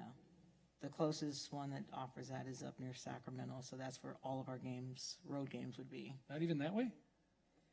Over the hill, which over is the hill. It's a different league, different section. But still, but. They that way operate. is Sacramento. Yeah, well, whatever. I don't know where I'm at. I was like, isn't it that way? That way. So I mean, what we're actually, I guess we're looking at then isn't the high school athletic teams going to have the field Monday through Friday every day for effectively the entire year? We basically said that during track, right? And then you're going to have some games on Saturdays. Rarely. Pretty rare. So realistically, when could they reserve the field anyway? Exactly. I don't. Back to my original point. So, I mean, I guess the question is, when would you have the best idea of which Saturdays would be available? And that's the point at which we should allow reservations. Okay, for the fall, because that's when the soccer season, right now they are finalizing their schedules. Football is done. We're still working on finishing soccer's.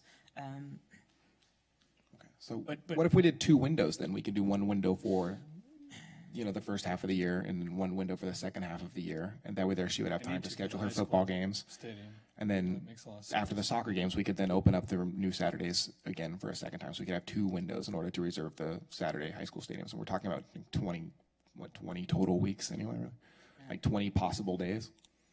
So just have 2 separate. Okay. So have a separate policy for the stadium. Just 2 windows for the stadium, basically. That's fair. Because when do you know, so you're talking about soccer next year, right? I mean, you're talking about football goes through September, Well, there's October, November. football and soccer go boys soccer. Boys soccer. But then you've got simultaneously, girls And then in soccer. the spring, it's girls soccer and You're track. moving that to spring next year? They're voting on it within the next couple of days. You think it's going to go? Actually, they're going to move both soccers to the winter. So will anything be happening on the fields during spring next year? On the grass fields? On the stadium, I mean, in the stadium, will anything be happening in the stadium? Track will be the only thing. If once soccer gets moved to winter, the only thing that will be out there is going to be track. And that does happen on Saturdays or does not? Or it's, That's even more rare than soccer. so realistically, what we're looking at then is probably you can't do Saturdays during the fall season, which is soccer and football, and you probably can do Saturdays during the spring season. Saturday soccer games, dude. No, Really, there- it's talking a rarity for It's very rare to have Saturday games for either. The only time that we would really do that is if we're hosting a tournament. We could just open up Saturdays and then just say that if there's something is scheduled, then you can be kicked off of this particular, like, one thing. I mean, it's not very nice, but if we give enough Opening notice. it twice, though. I mean, I do. I think for this one facility, it makes sense. It doesn't add a lot more to the staff. They're going to have to put those dates in at any point Right. in time anyway. So if you just say December gets you, if you put in December, that'll get you from January through June, and then you can submit in May for July through December. That's what we're getting now, is a request Before we now. go any further, let's get our software expert. Can you come up, Larry, and just, is that, I mean, I know we're not even at staff hours yet. I know it's something we need to talk about. How's that going to affect it? By the way, that's what this is. Is this doable? And Yeah, it is. I'm already getting requests for fall, so I've put them on hold because I wasn't sure the time frame for things that are changing and for spring. So I think it would be fine. okay. So, I don't- okay, so it's feasible. So, okay, thank you.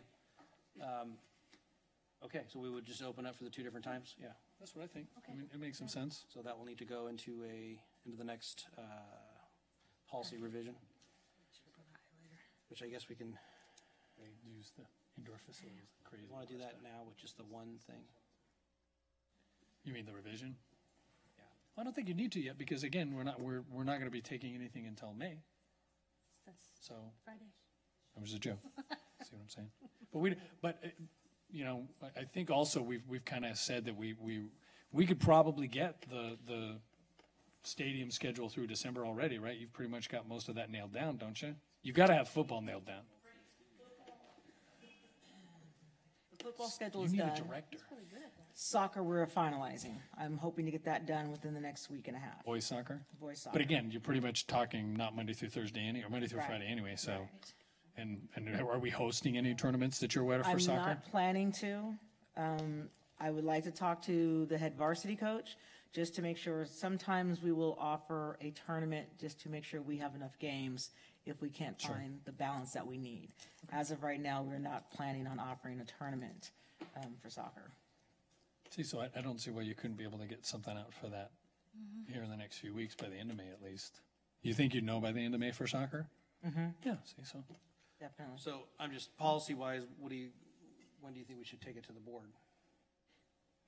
I mean, we could do it, we can do it. Well, we could generally tell them what the policy is. I don't know if we need the full blown, we have to do in the amendment to the handwritten. handbook, yeah. Okay. Amendment number 3. So, but you have a we'll week take and a it. half, or do you need 3 weeks?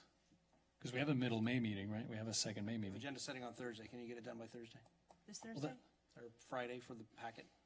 Yeah, it's just one policy. Yeah. Yeah, it's, So, okay, so we'll make this amendment for the, specific to the stadium, with an amendment coming at our next regular board meeting. Easy. Item I is, I told my wife, no, I'll be home by 7:30. No problem. And by the way, yes, I know it's my fault. I know it's my fault. facility event, capacity to determine custodial and food services coverage. Our concern is some of these events, we have the gymnastics facility event at the high school. How many before we decide we need to have additional custodial coverage? I think that we should probably address if it's gonna contain 150 people, maybe there should be, above that, there should be a second custodian on duty. Right now, we just say one custodian, this is the fee. There might be a need for additional staff. I mean, How we many don't have staff that members did you determination. have during a basketball game, one of our games? We haven't had one yet that we needed it, so. Yeah. So for our own home basketball games, there's no custodian on duty for our staff. At a home, if we had a home basketball game, Well, they're out on the campus generally, I know, but they're not designated specific to our I can facilities. tell you what we've done in the past, not at this district, only because of the size. Sure. A football game, we would have 5 to 7 people in attendance. You're talking about a varsity and junior varsity team on a Friday night. Basketball, you would have at least 4 to 5. And when we're talking about custodians, we're talking about custodian/security. Right. Okay, because they're doing both functions. Right. And they're dedicated to that function and then clean up afterwards. We need to be able to, percussion, that we had 600 people there. This US Gymnastics, they're looking at over 600 people. And there's only gonna be 2 bathrooms that are gonna be used by all those people. So there's gonna be a continual amount of upkeep on those bathrooms. And it gets, not to speak of the crowd control, traffic control, and what goes on in the parking lot. Hey, I'm not going to disagree that there needs to be some consideration of attendance and participation, because it's got to be both parts of it. It's Yes. not just people in the door, it's people in the general area. But at what point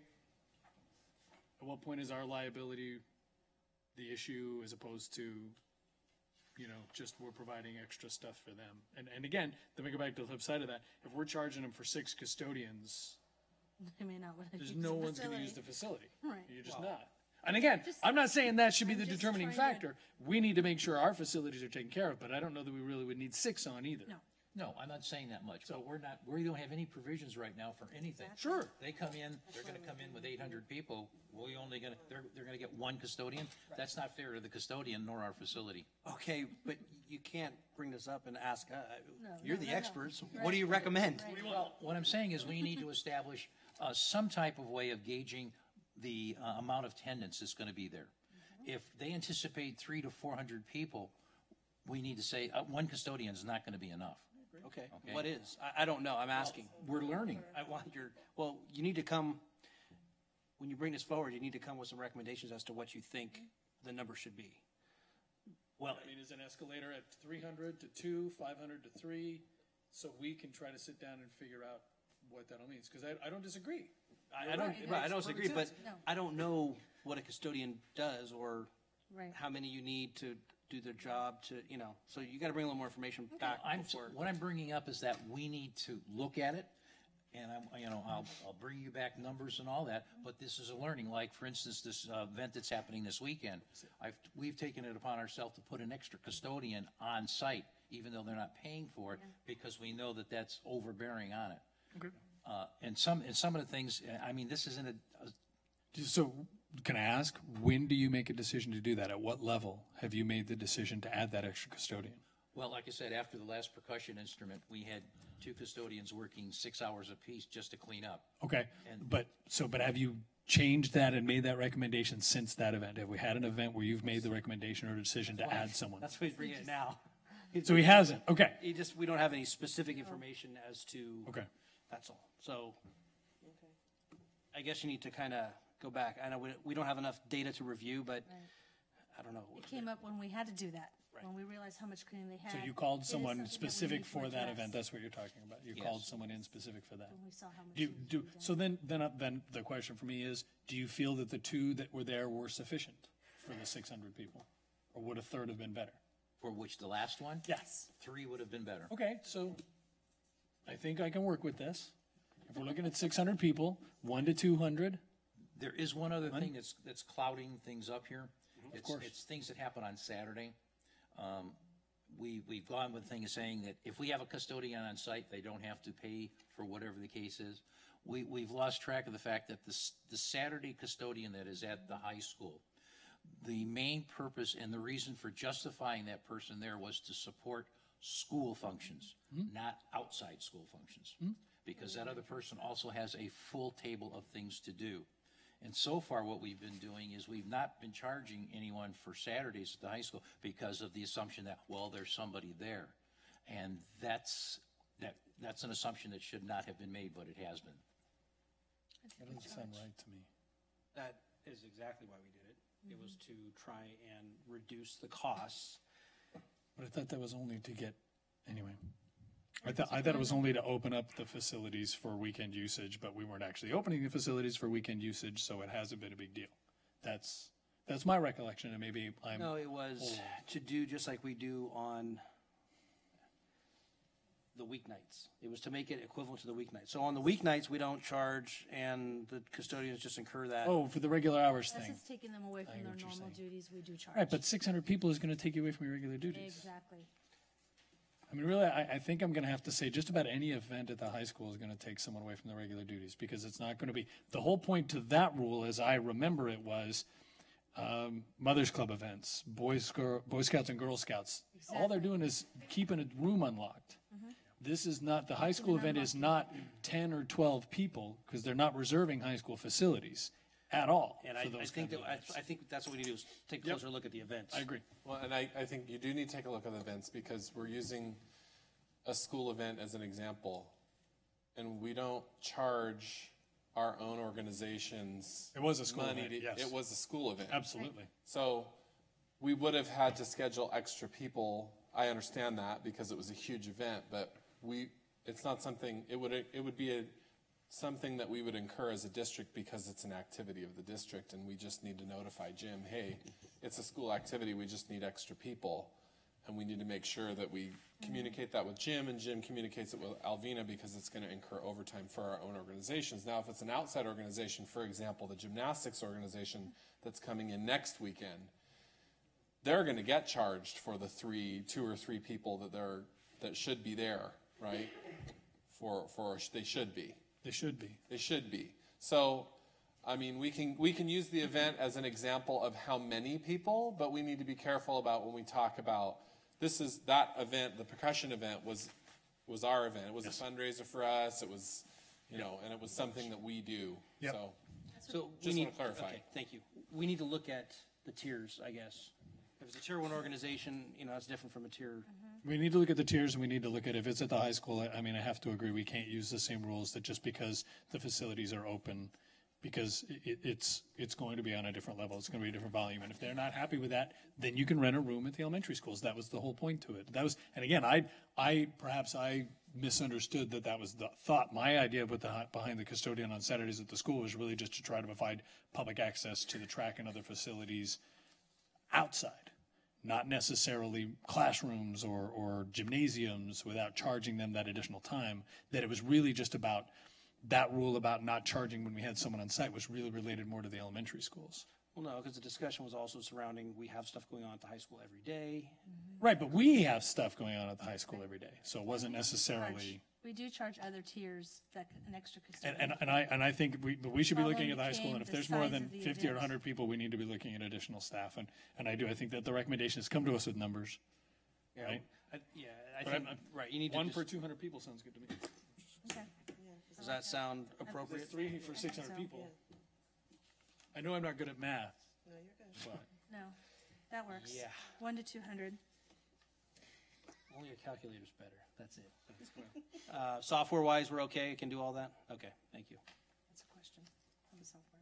thank you for thinking of that question, because I always forget that question. The software question. That's what's gonna make this whole thing go away. Yes. Let's hope. And you guys, so you'll be able to come back with a recommendation Yes, that's with numbers and, yes. okay, perfect. Thank you. I just wanted to point out on the facility use handbook update, the amendments 1 and 2 are also on the website in addition to the back of your handbook. And so in the fall, we'll be able to incorporate the actual changes into the handbook. Lovely. Any questions? Nope. Okay, finance report, along with the staff hours. Yes, you have a separate handout that Lori prepared. And this is the amount of time she has spent since the last staff report you reviewed. Mr. President of this board or chairperson or whatever your name is, I would like the public to know the amount of staff hours that are being used by our staff member for not at all related to school activities. So it's an average 3.51 hours Per day. per day. And it was 3.6 the last time we met. That's a average 3% per day. reduction.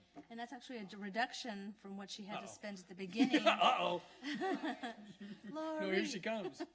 Speaking of staff, Well, and there were days on there that I didn't do any civics permits because I had to get caught up with my other duties. So there were days that I couldn't even touch it because I was behind. good. We thought you were just slacking. True. Okay, so again, yeah, a significant amount of staff, 3.51 hours per day. I'm just going to go back to what I recommended to the other board, is that we need to find a way to the full board, we need to find a way to look to make our facilities fees usage sufficient that we can hire a part-time person who only does this. I mean, I really think that 4 hours a day justifies a part-time person to be able to do that, and especially, you know, yes, we can find a way to try to make this a lot easier, but in the end, there's still going to be applications that have to get reviewed. There's still going to be a human part of this that has to get done. And I don't know that we can't find a way to raise the revenue through the fees to pay for it. If it means they go up $5 an hour, I get none of the groups may not like it. But again, this is 3.5 hours of school district time spent nothing to do with the school district every day. And I think we have to address that. There's also a finance report in your packet. This looks good. Yes, Janelle Sumagang prepares this in my office. The revenues should collect, and I wanted to remind you, of course, we haven't finished paying all the timesheets. They're kind of always paid a month later. So Or like custodial? custodial fees when they turn in their overtime requests, so I knew it. this custodial fee will increase as the timesheets start to catch up with it. Yeah, Okay. because you haven't gotten all the payroll. And this shows from July 2014 to April 2015, revenues collected is $31,662.76. And we do separate, as you can see, all of the facility, the meeting areas, and how much are collected for each of those areas. Quest is going to have a new gym in a couple of years. I think so. Aaron, what time? Just going to comment that on the fees, I have no problem with outside groups or not-for-profit groups with the fees going up. But when we talked about it's not for our kids, I know Mountain House Little League For our and West school, Coast not Soccer. for our school, not going to have the kids. But It's not for our school. But these are kids that are probably from Mountain House, so it actually is, and I have no problem with that when someone's working it's our kids that go to these schools that are participating. As far as Mountain House Little League goes and West Coast Soccer, I'm not going to speak for any other organization, but I think that keeping a reasonable fee and not passing the buck to them, but passing it to for-profit organizations and organizations that don't reside here in Mountain House, I think that's a fantastic idea. Thank you. I haven't had an opportunity to say it, so thank you for bringing it up again. Again, we realize they're our kids also. However, our job is to educate the kids and offer sporting enrichments through our school district. Everything above and beyond that, we're just helping the community out. And we can do it to a point, but we're talking about half her day. half of her day is being spent on things for organizations that tax dollars do not go towards. Tax dollars go towards educating kids. That is our primary responsibility. So we need to take that into consideration as well. Is the revenue, would the revenue generation is that effectively profit? The revenue? I personally would think so, looking at this particular chart, but again, all payroll reports have not been paid for yet. So I really, So, June 30th would be the statement to look at. so if she didn't spend 3.5 hours per day, would we have that money? Potentially, I will know as of June 30th when I close those books. But remember, Well, I'm just saying, like, it's not like, I mean, theoretically, her job is not to do this, admittedly, but still, her time is providing a tangible benefit back to us. So it's not like we're just taking up half of her day for no reason. We may be taking up half of her day to make $32,000 in 3 months, which I'm fairly sure she would take. the 34, Actually, but the 34,000 is intended to This is July. make up for the, Oh, this is July through April. Oh, okay, okay. and I don't think she'd take them. Sorry, The purpose I had of two different these numbers in front of fees, me. This You guys can't both profit, talk at the same time. Go the ahead, purpose of this profit was to repair the wear and tear to the facilities that are being used. And they're actually put into a segregated account for those purposes. So the 14,000, give or take, that Cuesta got for their multipurpose room is intended to fix what's going to happen at Cuesta because it's getting used 10 times more than any other facility in the district. And we didn't account for, we had hoped to reduce staff time considerably towards this, and 3% reduction doesn't quite cut it. So again, I think there's a way to find a reasonable fee that we can build into this to help pay for a part-time position to take care of this. And I get that that might hurt some groups, but I do think that it is a solution this group doesn't need to consider, that the other group needs to consider. So. I agree with Shane, actually. I don't think that we should be paying someone necessarily, a full-time person, to spend half of their day doing something. It's not their job, but there is a tangible benefit involved in her doing the job. It's not actually like a poor use of her time. And again, I just want to, for the audience sake, remind everyone that any revenues that are collected are kept in a separate account and separated by the facility that it's used at. So we can try and take those funds and put them back into those facilities, because the state just isn't paying for those kinds of things. And now, even more so now than ever, because our governor has made it a point not to fund the construction bond, which would normally allow for some projects like this to move forward. So that doesn't help us. I don't know. Okay, finance report. Action items. Item all A. discussion. This is like back in the day at the CSD meetings. Yeah, item. Does it feel that way? We're making progress. Yes. Item A is the CAM Learning Center, additional classroom use, 6:15 through 7:24, 9 to 1. She had received approval for a classroom to be used, and we're going to use it at Wickland where we have the extended year. She's requesting a second classroom. Okay, and go ahead. Anything further? No. So the first classroom is going to be used for the workshops, as we discussed last month. But I've gotten several requests from our parents for individualized tutoring as well. So we can't have the workshop and the tutoring happening in the same classroom at the same time. There's been a flurry of, I don't know if you're keeping up what's going on with Facebook, but as a result, my phone is ringing off the hook. And so I was wondering if I could get a second classroom so that I can do both the workshop and the individualized tutoring. Choose Facebook, she speaks up. I don't know what you're talking about. I feel like she might have math workshops coming up. And I'm not a Facebook person, so the fact that I'm getting aware of this is like, what is going on? So yeah. Welcome to Mountain House. And I mean, you've seen the handbook, you understand the fee structure. There's no problems with that. There's no problem with that. I'm okay with it. Absolutely. I agree. I agree. Okay. And also, we're already going to have Wickland's, and that's where the summer program's at. Yeah. Right. That was the whole reason we approved it there to begin with. Exactly. Okay. Approved. Thank you. Thank you. And item B is Mountain House Junior Mustangs, use of the Mountain House High School track on Thursdays. Well, it's kind of interesting how this worked out, because the request was in on time, 30 days in advance to this request, but I don't think that the facilities are available to the extent they would like to use them. I'm looking over at Lori, because I think this Thursday would only be the only Thursday available. Everything is booked everywhere for the rest of, the time period is May 28th is when we cut it off. For what? It would like to use the Mountain House High School track. Right, but what's it booked for? Oh, Mountain House High School track. High school specific events? Sports, right? It was for the high school track, and I was waiting for the high school to provide me for their football season. So I didn't want to commit to them anything because I wasn't sure when it was going to start. So it starts May 1st. So just in to clarify essence, then, this is their only week that they could use it. we're asking whether or not, because of the football program, whether a community track program can use the track. I just want to, that's kind of my point is, Yes. this is a community organization that is trying to provide a benefit to our kids, as someone likes to point out quite a bit, and the football players will be doing summer football. Correct, on the middle of the field. Middle of the field. Starting Friday, right? Starting Friday until July 17th. The high school football. Yes, the high school Yes, football. our football team.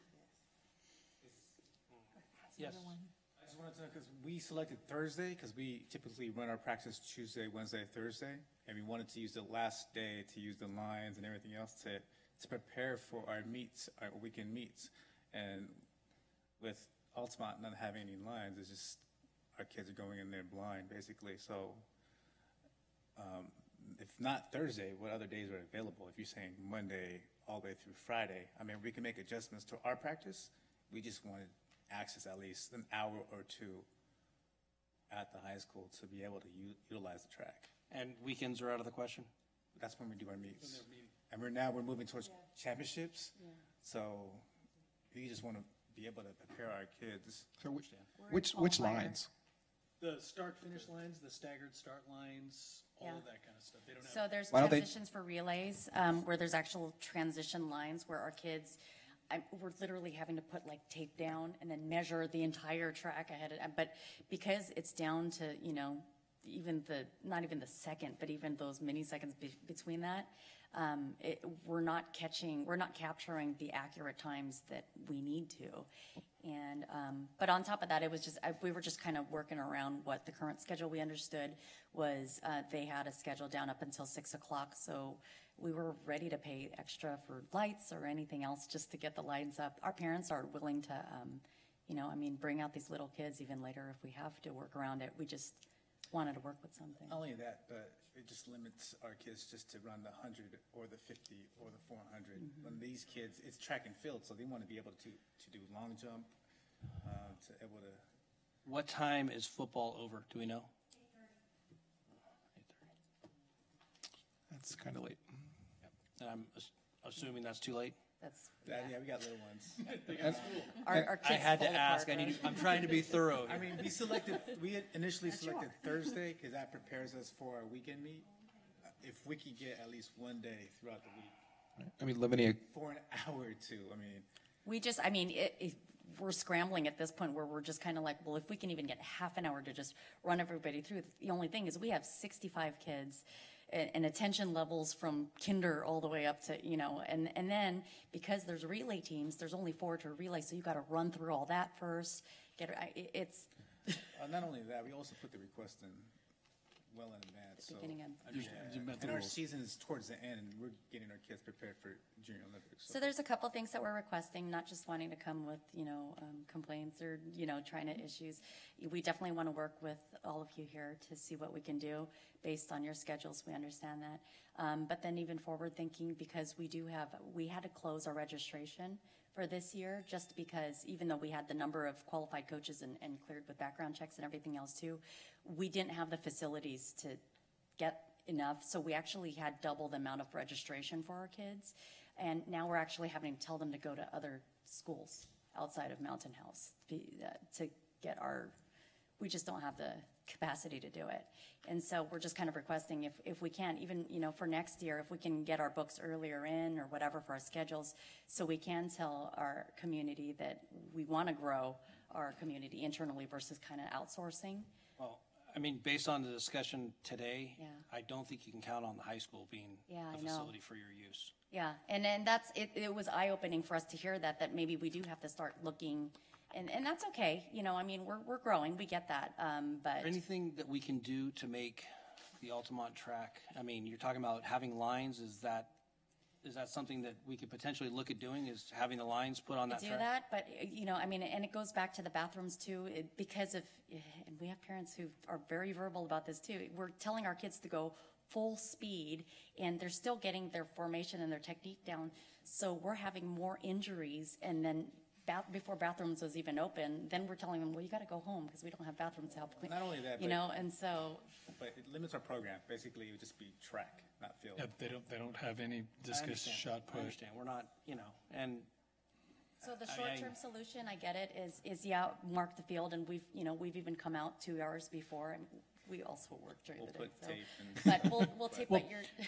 Can we find out what it would cost to paint it? Because even if the school district doesn't pay for it, if we could find it to a community fundraiser to get the track painted with the proper lines and startups, at least, I'm fairly certain the running club is going to raise the money for that. But it's the groups are going to find a way. And you know this just from running, but it's the formation of your jump. Oh, kick I know when it's a you- yeah. whole, it's And- just one On piece. asphalt. And I don't know if you know the history, but that track was supposed to be much different, and Yeah. because of the soil and Yeah. all An the Underwater issues- river. An underwater An river. underground, it's an underground river. Right. We Goes right understand. through that, and we can't put an all-weather track there like we wouldn't. wanted to, Oh, it's not even going in at all? No, it's in not. the future? Yeah, it's not. ever. That's why we changed it. can the high school work with them? It's 5 Saturdays we're talking about, right? Would the football, 5 Thursdays, would the football team be able to allow the kids to practice for 5 Thursdays? gotta remember, they don't want anyone on the field. I know that, but she's here. She could just answer. The only reason why football is practicing in the evening is because of the temperature of the turf during the summer. So that's why their hours are a little bit later. I would like to go back and look at our practice schedules for both track and football for the remainder of our season and make some adjustments, whether we have to push our practice a little later to make sure that we can get them in for at least an hour on Thursdays. Right, yeah, It's going to that's- take me a couple of days to calm some coaches down and adjust some times, but I would be more than happy to do that so that they have use of the track. When do you think that could be done? I will start on that tonight and hopefully get their contact information so we can work out some specific dates. How about by and times. Wednesday? Do you think you'd have it done by Wednesday? Can we say Thursday? I have an 80 Actually, meeting No, we out of would town need to know tomorrow. we would need to know by Friday. I'm thinking about, Putting it on the because I agenda. don't know when the committee's gonna meet again, so I'm thinking about putting on the board agenda and having the Approve it. board, having the board. Or make vote the on it, decision. excuse me, ma'am. Okay. By the end of Wednesday, by end of Wednesday. This Wednesday? Sure. Yeah. Actually, I have till Friday, so. Then, okay, I'll take all the time I can get. You know what? I I'm take going to that use back. 3 that, point, yeah. how many hours, Lauren? 3.51. 3.5 hours. Sorry. Every It's going day. through my head. You know what? We'll put on the agenda and you have until next Wednesday if, You're amazing. if, you- sorry, I'm So we can put it trying on to the be agenda. resourceful here. That's a good point. We can take it off the agenda during the That's meeting. right. That's yeah. true. So, All right. okay, thank you. So, now, from the committee, before I even say that we're gonna do that, is that? I think it'd be great if they could move Thursday practices from 6 to accommodate 8:30. that? Yeah, Your that'd be great. recommendation to the full board is, okay, Yes. very good, thank you. Thank you, Okay, Linnea. So, we're gonna have to That's not good enough? table it, it'll go to the full, it'll go, on Wednesday, it'll go to the full board. Not this Wednesday. If the high, next Wednesday, yes, thank you, next But you Wednesday. did say that this Thursday was available, so we would be able to use this Thursday? Yes, my understanding said is it's this available? Thursday was available this But Thursday. you're not starting till May 1st for football? There's no track practice right now? Come up here, Lori. Gotcha. Got it. She started this whole session off actually with telling us that it was available this Thursday for them. Sorry, this Thursday is available after 6:15. I would approve this. Me too. So, okay, so this Thursday's approved, and then for the remainder, we have to wait till Wednesday to hear from the full board. And the high school's okay with that, right? We know they have the right spikes and gear. Have we, do they, It's 1/4 inch, and, I believe your high school used up to 1/2 inch, but they're little, so they're. that's like I say, the damage to the track is an important part of this. So as long as you guys have the right gear for it, I'm cool. Again, after this conference, more damage comes from flat shoes than it does from the spikes, from walkers and joggers who are dragging their feet. That causes more. will buy spikes. I'm just saying, that's what I was I'll told. buy spikes. I don't think you're gonna need spikes, man. But been that to this causes meeting? more damage than the spikes do. We can add that to the signage too. Don't drag your feet. What about bare feet?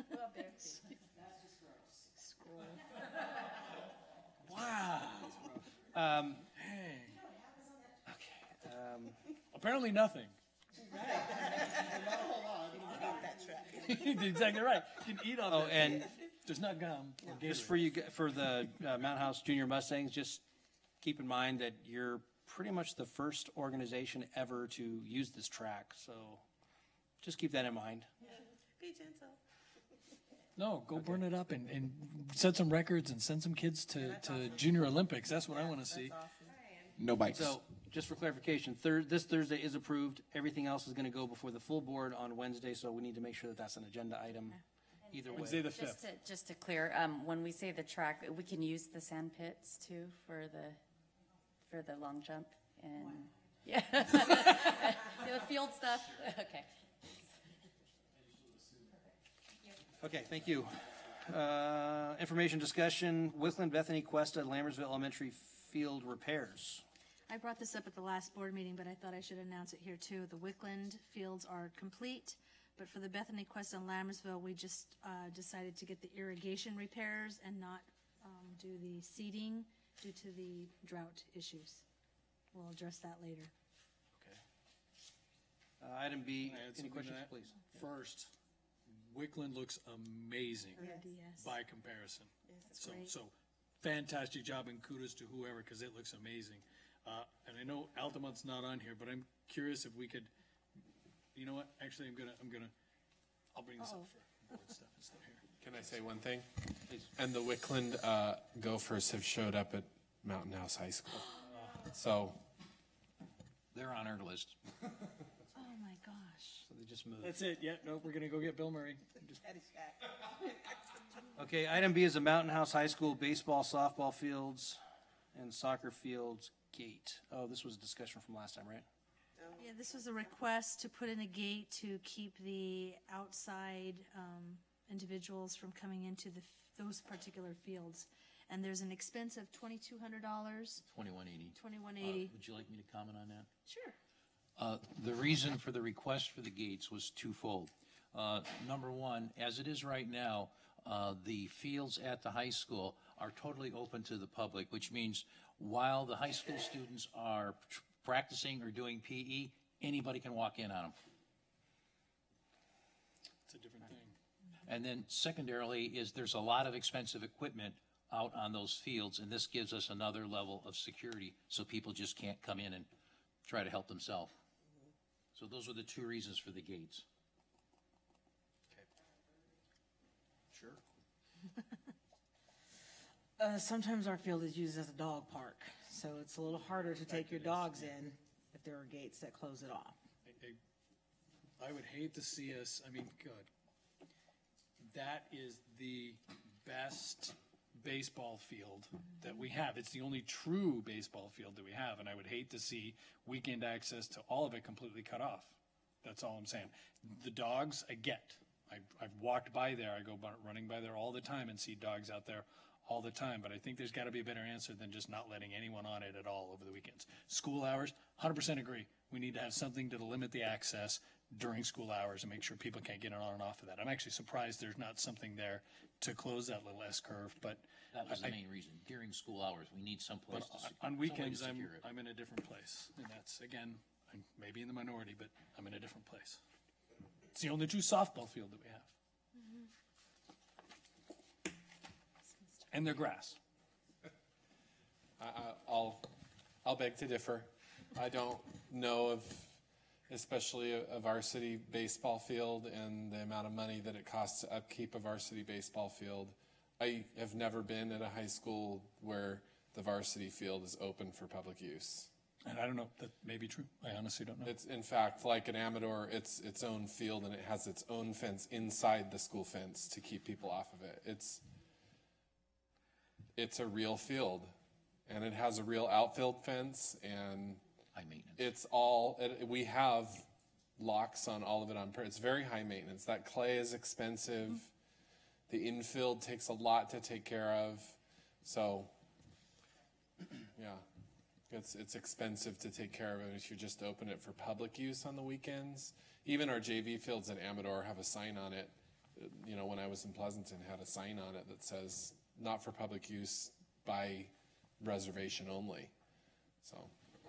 Thank you.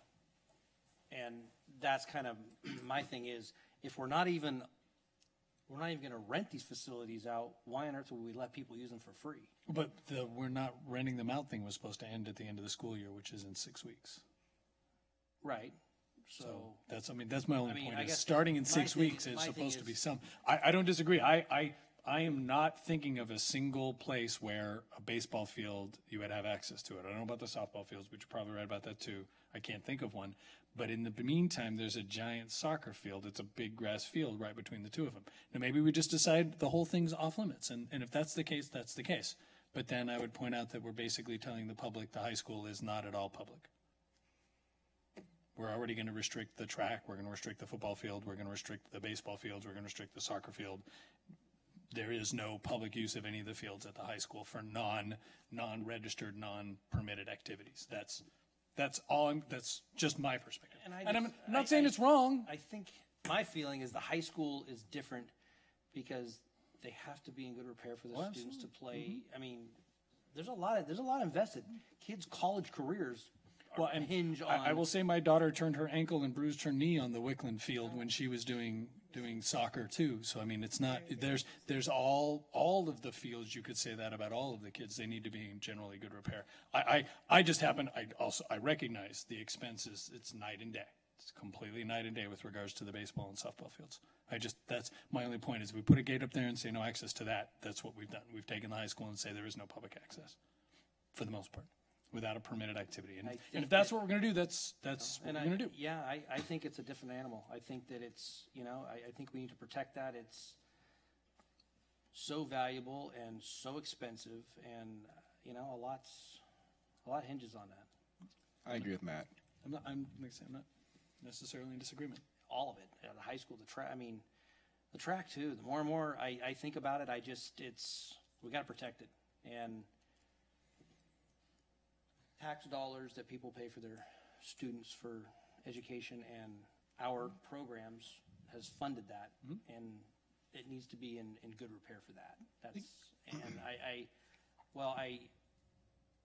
I'm a community guy. I want the public to be able to use our stuff too, but I just think the high school is a different animal. I think that we invest in our K-8 schools and make them the best they can be for the community's use. That's kind of, I don't know. I'm all over the place, but that's kind of where I am right now.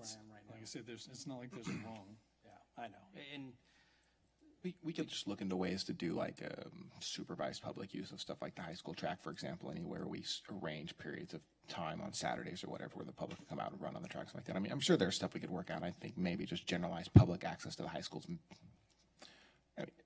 I've been to plenty of these meetings, obviously, and the only real consistent, definite thing that comes to most of it is that neither our administration nor some of our board wants the public using the high school fields or facilities on a regular basis without some sort of actual metered access.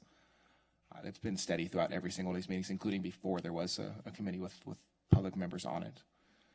Why don't we just do that? I think just based on the creation of this committee, we're looking at different options, but for me, it just keeps coming back to No, and I agree. I was probably the biggest proponent of using the track in the first place, and ultimately I agree with you. I think that it seems like the answer is going to be to restrict it. I think we could work on the basis that it's restricted from public access, and then work from there on the idea of some sort of metered, like supervised, public access or something like that with the athletic director or with administration. Is that something you guys talked about? We heard it once before, but we never really got into specifics. Is that something that you guys think is feasible? Yeah. Okay. I'm fine with that. But just back to baseball, softball real quick. I know at the end of practice, our coaches and or students spend anywhere from 30 to 40 minutes prepping the field for the next day's practice. And they do that also for games for the next day, so that when they get out of school to get to the game, the fields are ready. And I can't tell you how many times they've gone back out and the lines are messed up because someone has done batting practice or played baseball or softball on the fields the night before the game. I like Corey's working backwards approach, the backwards planning approach, just because, I'm envisioning it could even be, a fundraising type event for teams and things like that to have like, hey, we're going to be open and we're accepting donations as you come in for the upkeep, because, we charge outside organizations to use it if we're opening it up to the public. I understand that if we're opening it, and we're offering a service to somebody if we're supervising that. But if we were there and we had the athletic director or an administrator or one of the coaches or somebody supervising public use, then definitely somebody could be there accepting donations on behalf of whatever team decides they want to do that day and sell concessions or water and things like that. You can have water out there. There's definitely, I think that there could be some positives to that in really setting up actually a schedule every year and just saying, hey, from the beginning of the school year, these are the days we're going to open for public use, and tell all of even clubs and organizations, the adults who are club leaders could learn how to supervise that, and then we could put together a schedule of clubs and organizations going out there on a regular basis to open it for public use so that we've got somebody watching it. That's definitely a great idea. Any further discussion on that? So the item before us now, I guess, is a recommendation with the 2180. Is that what you're looking for, is to get some guidance on that or approval or? I'm just trying to get the gates put in. Okay. Well, that's the board has to vote on that, though. Right. Why? Can't be here. Because we can't spend money. Well, no, No, we're not spending the money. I guess this is just telling us that there's a need for the gate. Oh, Is that what I'm? I agree. Yes. Okay. I agree. If The nothing else, reason it for came the to daily this access. board was to make sure there wasn't a conflict with the usage Facility committee. use. I'm okay with gates. Yep. Because the gates can be opened if it's appropriate. Yes, Okay. If. if. Item C is custodial duties and coverage. Is there anything, we pretty much covered it, right? Pretty much covered it, I know. Isn't that the same as we had before? Okay. It is, and of course, we're still trying to fill positions, custodial positions. How many do we have vacant? 2 custodial positions? We have 3 right Oh, now. 3 vacancies. So of course, with vacancies come difficulties sometimes trying to cover these extra activities that are happening. So it was just a discussion, information. And for the committee, a conversation that I had with the superintendent was, you have a lot of people working very hard on this committee, creating rules and guidelines, and if we're going to do this, we have to do it right. We have to make sure that we have custodians to do this, and we're looking, some of the issue might be. Is our turnover rate substantially higher than other districts? I mean, I don't know that it is. I don't feel like it is, but is it? Do you feel? What was that first? Is the part? turnover rate, Turnover rate here? is it substantially higher in that? Our turnover rate, I wouldn't say is really high here. It's just that we're having a hard time finding people based on our salary levels. Well, And that's on the That's a whole other superintendent's conversation. radar. Yep. It's on the superintendent's radar. it's not just in that position. I think that we're having those Correct. issues. It's not just in that position, yes. Okay, I got nothing. Yeah, well, we have an IT position open, Corey. You interested? I think you guys can afford me. Item D, clarification on custodial renters' responsibilities regarding setup cleanup for Tier 1. This was on our last meeting, and we had a meeting with Mr. Faubert about the Tier 1 and the expectations of the setup and cleanup. And so we resolved that, and we made accommodations to move the one facility or one organization that we were having Issues? difficult issues, I guess. Yes, we went ahead and took care of that. Good. Okay. I like hearing that. Item E, Mountain House Little League in-kind services. I think it was resolved. I just wanted to bring that forward, that fees were paid. There was a miscommunication of what those fees were. And I just kind of wanted to report that was taken care of. Any questions? Item F is separating the fields. That was a topic we also discussed, and there's maps in your packet of each of the school sites. Mr. Nolan got Google Maps, and so right now they pay one fee and they get the whole field. And I know we discussed at the last meeting, potentially breaking those up. Is that something that we still want to pursue based on which fields we can get out of each of the schools? I think that was more school-specific, right? We talked mostly about splitting Wickland into half effectively. I don't recall any of the other schools really being talked about. Okay, Wickland? I think the trees, it had like a clearly defined line, and it was the only spot that had multiple. This was a conversation that we had way back. Yep. Oh, yeah, we've talked about this. Yeah, for sure. But it's really the only school that I think is, like Makes you're sense, right? saying, that it's feasible for. You can't do it at Altamont because you've only got one field. Bethany, if you're looking at it, there's a natural demarcation for the big baseball field that you could go ahead and set that up. But I don't know, if you're reserving that field, you might get a soccer team in that bottom corner. But do you really do a lot of practices at Bethany? Because there's also a natural huge hill right in the middle of Bethany, so half that field isn't usable by anyone for any kind of a sport. Okay, so are you talking about the baseball diamond, that field? It's not big enough. It has to be 100 yards by 60 So this yards one area over wide. here is not big enough to do You anything can't except fit a for little full-size soccer hits. field. Right. Yeah, So you I had can't that really problem split last year. Bethany feasibly. Altamont, we know you can't. Cuesta, Weston might be, could you split that into 2? yeah, you could. Well, Quest has multiple backstops, right? Mm-hmm. Are all the backstops playable? I mean, Well, but they're all grass, so it's not truly, I mean, when you call it a backstop, other than, I don't even think, does Quest even have one dirt backstop? On the school? Yeah, all the school is dirt. I mean, it's a grass field The whole infield is dirt. Could you do anything with the second section of Cuesta? There's obviously the very large section where the primary baseball diamond is, and that's certainly where my child played some t-ball. Could you do anything with this other section? Right. I mean, Not- would not they point for- to? Not for baseball Baseball, purposes, but for no. soccer. For anything, really? I have two hats on. Which hat do you want me to wear, baseball or soccer? Would right soccer now? use it? Soccer, we do everything at Wickland. Okay, well, let's say, for example, hypothetically, if soccer wanted to do it at Cuesta, would you even use that space? We could use it, yeah, if we had to. There's If big, we it had is, to use it is big enough? Yeah, it's a big enough space over at Cuesta, but we've primarily been at Wickland. We're excited about the grass being fixed, the Gophers being gone. Sorry, they went to the high school. I'm not sure they're gone, but Yeah. And a few of them are gone. that's fair. Yeah, but at Cuesta, there's a pure grass backstop that's more towards like the kindergarten, or I guess that's the first Yeah, grade that's playground. the area I'm talking about. Yeah, and that's a small backstop. That's not even, I mean, it's a backstop, baseball but it's not. I mean, it's tiny. It's not really, it's not the greatest, but it is a backstop. That's the only other field I They could need- see we could split, and it would be splitting baseball for soccer, or, two different soccer organizations if they didn't need the whole field, but that's really about it. It's never happened, I don't think. No. The main Well, Cuesta but- field is backed up to the Cuesta trail. I over think- that, so I worry that's that when the we use growth- is some dirt. As far as soccer goes, though, we're seeing a lot of growth in other clubs. I know West Coast is our house club, but there's also, there's another new club coming to Tracy, and they're not going to find the fields out there. I have a feeling I know who's at Altamont during the track practices, and then it's probably one of the Tracy clubs, because they've got a whole new set of clubs that they're starting out here. And I would just, if we're going to reserve the whole field, just making sure we've got the signs up so that folks are coming in from the outside. No, you don't have it. Those are the only two fields I see splitting, and again, only for those things. You couldn't split it for baseball. What about Lammersville? I'm looking at the picture of Lammersville.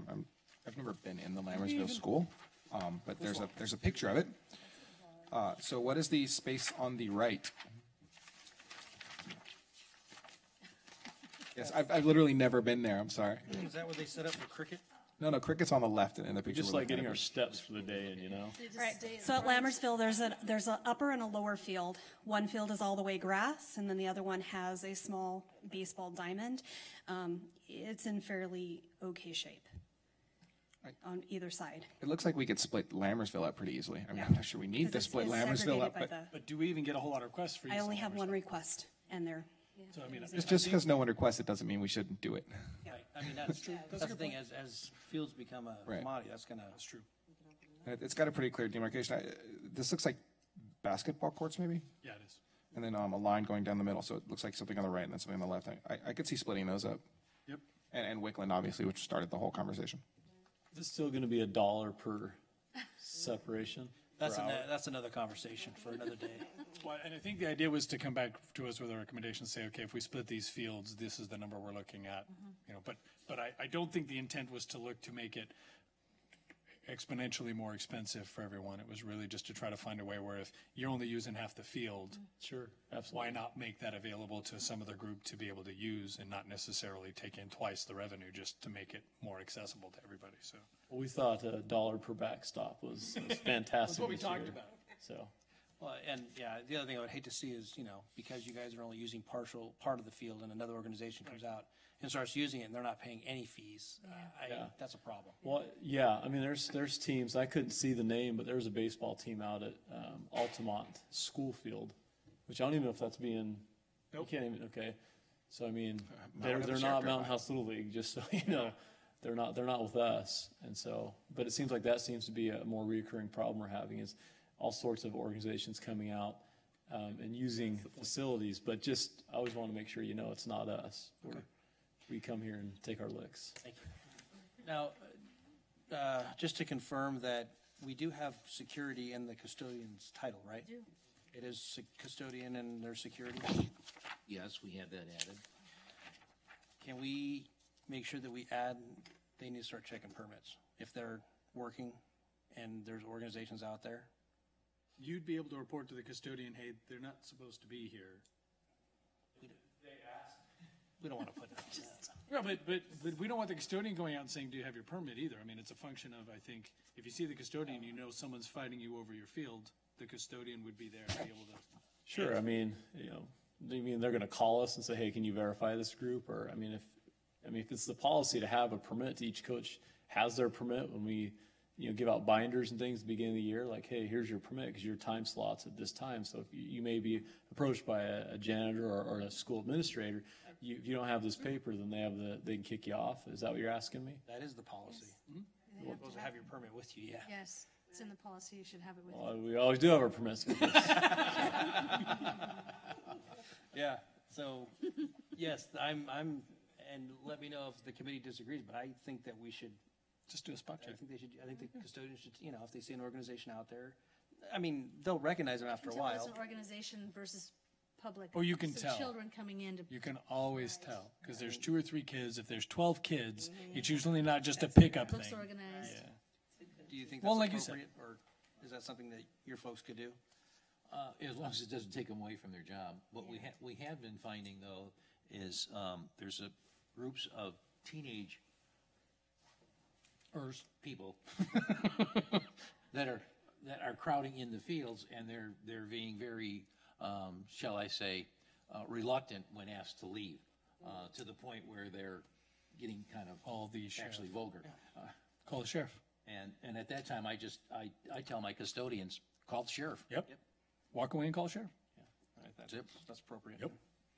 Just so you know, at the high school side anyway, and I don't know how they do it at the elementary schools, but each evening before my evening's custodians start, they print out the list of organizations that should be on campus from civic permits, and they make sure that those are the people that are there. And if they see somebody who shouldn't be there, they do go out. And I know that I've had a couple of my custodians cussed out a couple of times, but if we find out who those people or organizations are, We just have to put cameras everywhere. That's the solution. Cameras everywhere. high school for has everything. cameras everywhere, so we do catch people sometimes, but other times, they just get away. But yeah, I mean, if I don't know if the other sites, they print out the evening schedule. we're doing that Yeah, now. civic permit stuff. So Well, and I, go by the philosophy, if you're not taking care of the bad folks, you're kind of dissing the good folks. Yep. So.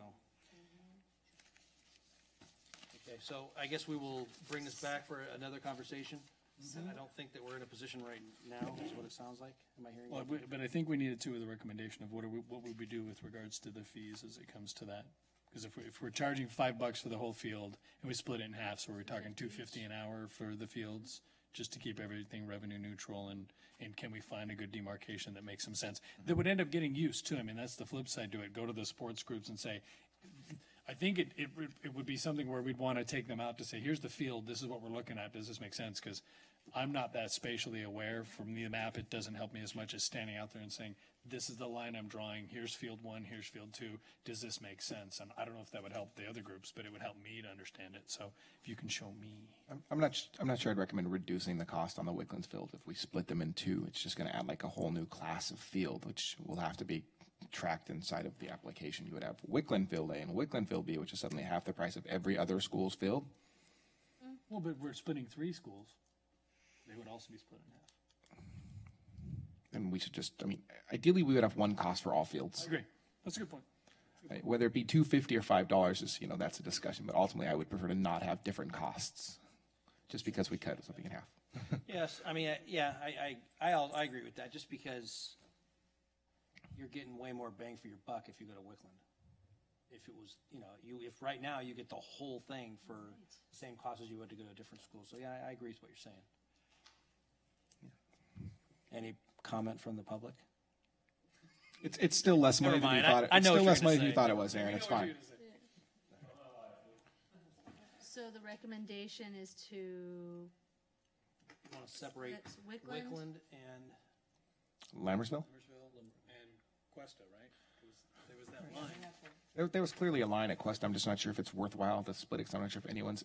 I've literally never seen anyone playing on that section of the stuff in Cuesta, aside from the Running Club Easter picnic. But our job is to think about the future and growth and. But also, too, I think if I remember correctly, there's some part of this, and I'd be curious to know which Actually- of these 2 areas the Junior Hurricanes, Mustangs. The Mustangs call practice them on both. use. They practice on both. Yeah, I was just going to say that. See, so then if they can use it for football, you can use it for anything. Yeah, let's try it. Splitting Quest is fine too, then, So- I think. Splitting Wickland, Lambersville, Cuesta. into 2, and the fee would be $5 each? Yes. That's what I would do. Everything, okay, That's what That'll be I the would go for. recommendation of the board, okay. which will go in this current amendment 3. Okay. How long would it take to get into the software? Do you know? Won't take long. Okay.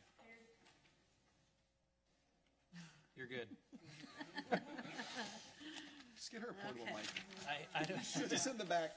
Item G is Christiana's Performance Academy location change Just information that she was fine with the location that we'd given her, Wickland, versus Altamont. yes, versus Altamont, she was fine. Okay. And H is Mountain House High School Athletic Boosters Club. Information again, they just canceled and they're going to move their event to the Central Park. They didn't, I guess I want to deal with the. Where was it in the first kickoff. place? It was going to be at the high school, and so they canceled it and moved it to Central Park. High school. Because they don't have to pay for it, I'm guessing. I don't know. No, there's still a fee for that if they want to reserve any There's space. still a fee. CSE? No. Yeah, there's still a fee. Should sit up I front. encourage you all to come and vote for the winning chef right now. Yes, they had Ours on moved that it team, so because of all the high risk involved with the open flame and everybody cooking, so. So it changed the category? Yeah. It would okay. absolutely change categories, it's all open flame. Especially if you're cooking. You got that right. Okay. Item I, Advertising and Promotion Board Policy Banners. I went ahead and included the board policy in your packet. What we're finding is, that, yes, they are seeking approval of their signs, their banners to be posted, but Jim went and measured them all, and they did not meet that 4 by 6. They were all off in some way.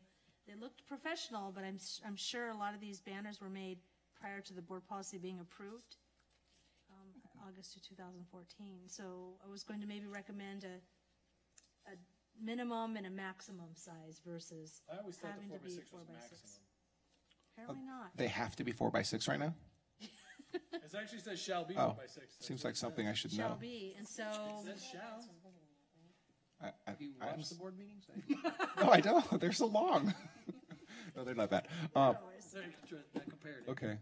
so we would have to Which remove actually, all of them. I guess, brings up a very good question. How are we communicating this to the I'm public? gonna have to, well, as they've been applying, Lori actually provides this Okay. back with the flyer approval, saying it's been approved, but my guess is they're not reading the 4 by 6 line on here, because when he went to go check them, I just got one. Hold on. I just got an approval this week. Let me see if that line's in they there. were not meeting the 4 by 6. Oh, you weren't. Yeah, sorry. That wasn't from you. It was from Jen.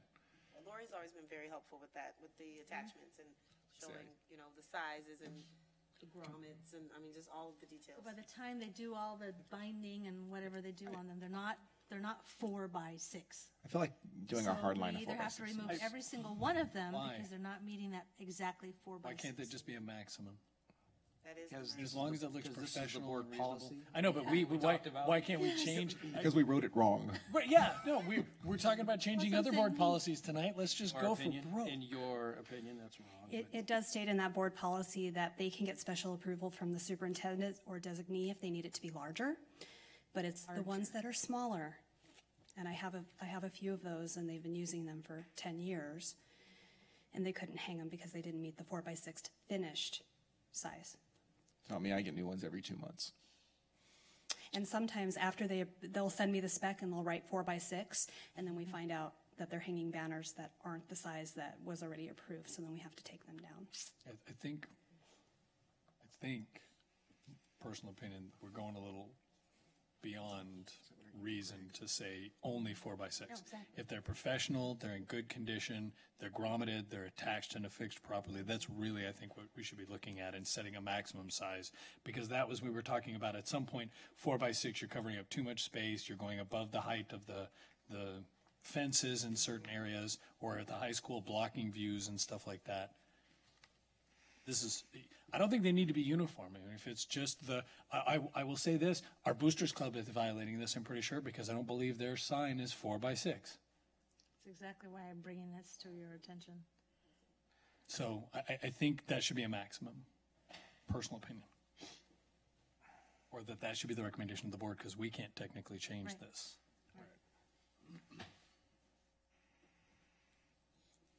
Any other comments from the community folks on our committee? Because this is going to go before the board again. I will restate my position that I do think it should be uniform, because I think it looks like crap when it doesn't look uniform. The reason we did this is when I went to Wickland, I counted 14 banners across, and they were all different sizes, and just, some of them were beat up, some of them were hanging. Crappy shape. Right. Yeah, and it all just looked terrible, and it's just, if we're gonna do this, it should look professional. This is a professional organization, we've paid a lot, these schools are extremely expensive, we have beautiful facilities, why on earth would we go hang a banner that doesn't match the way our facilities look? It should look professional. But if it's 3 by 5, how's that less professional than 4 by 6? That's That's all I'm saying. The answer is because it's in between two 4x6s. No, that's Matt's. That's Matt's. I get what you're saying. I do. Is there a way to make the 4x6 requirement more prominent on the form? Make the 4x6 more prominent on the form. On the form. I honestly, I don't recall seeing it on the form, and I'm sure I filled out as many as most people. Form. I just know that all of the banners that we have now are not meeting the 4x6. When they went to go get measured, they were not 4x6. Boosters Club is going to have to take down their banner at the high school. It's bigger than 4 by 6? No, I think it's smaller. Might be I smaller. think it's 3 by 5. I'll tell Drew. So, I'd like to hear each person's opinion on, you guys are okay with? I'm okay with the 4x6. I just feel like it should be more prominently notified to the end user or to the target audience, whatever you want to call it. If the applicant, that's the word, that they are supposed to be 4x6, not up to 4x6, which is sort of that's where my mind goes when I hear 4x6. I think it could be 3 by 5 is cool, right? 4 by 6 is the max. Like, don't go any bigger than this when you literally want like 4 by 6. That should be very clear.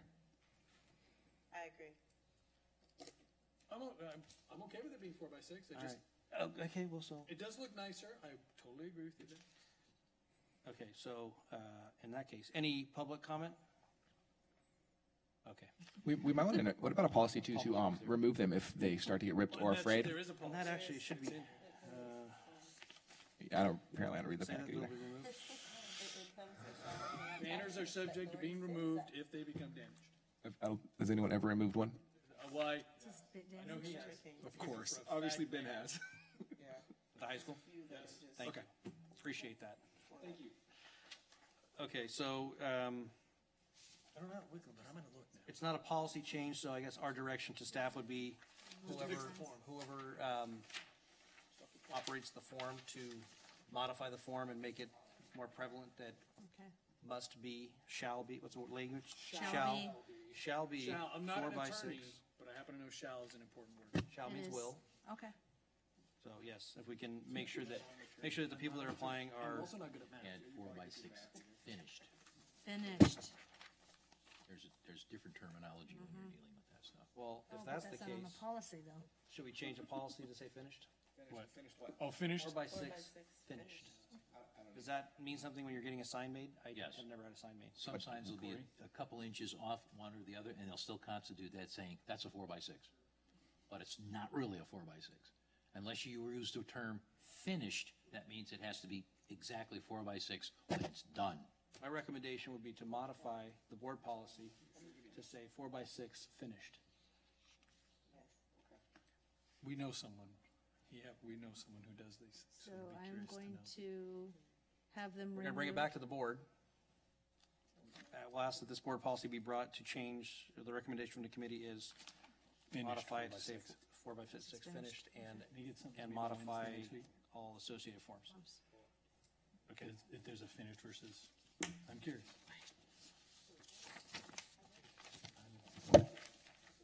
Are we, you guys, is the committee's good with that? Yes, provided we can clarify that finished. Provided we can clarify that finished is a thing that people know. Like the people who make the signs. Right, we're asking now. I need, okay, well, if we don't find out tonight, I need to know before Friday. I asked them what Yeah, that shouldn't be a problem. That's the last one. And that's it. Any public comment for anything not on the agenda? Other public comment? Any other public here? There's Any, still a couple. any future agenda topics that would like to be added for next time? All right, pull out the old calendars. I am out of town until the 15th. I don't think think you get anything in the next 2 I weeks. will be cruising. Don't rob me, please. I have dogs You have dogs. with guns. Oh, the poker, no. the poker chips are all I'm interested in, Corey. That's all I want. Okay. What would you guys like to do? A month? Let's see. Yeah, a month is good. May 25th? Hold on. May, That's Memorial That's Day, never Memorial Day. mind. Please don't do that. May 18th? Or That's we only can, 3 weeks. Should we go to June? June 8th? Wait, when's graduation? If we still have facilities when we're out of Facilities are still being used even though school is out. Good for you. I'll be jealous too. I don't get vacations. What are you talking about? Okay, so May, I'm sorry, we're saying forget May, we're going to June? Well, because it did May 18th or June. I'm open June 1st. First I'm working. How about the 8th? Let's see. That would be. I have a birthday that day for somebody who's not me. I have that birthday on my calendar too for some reason.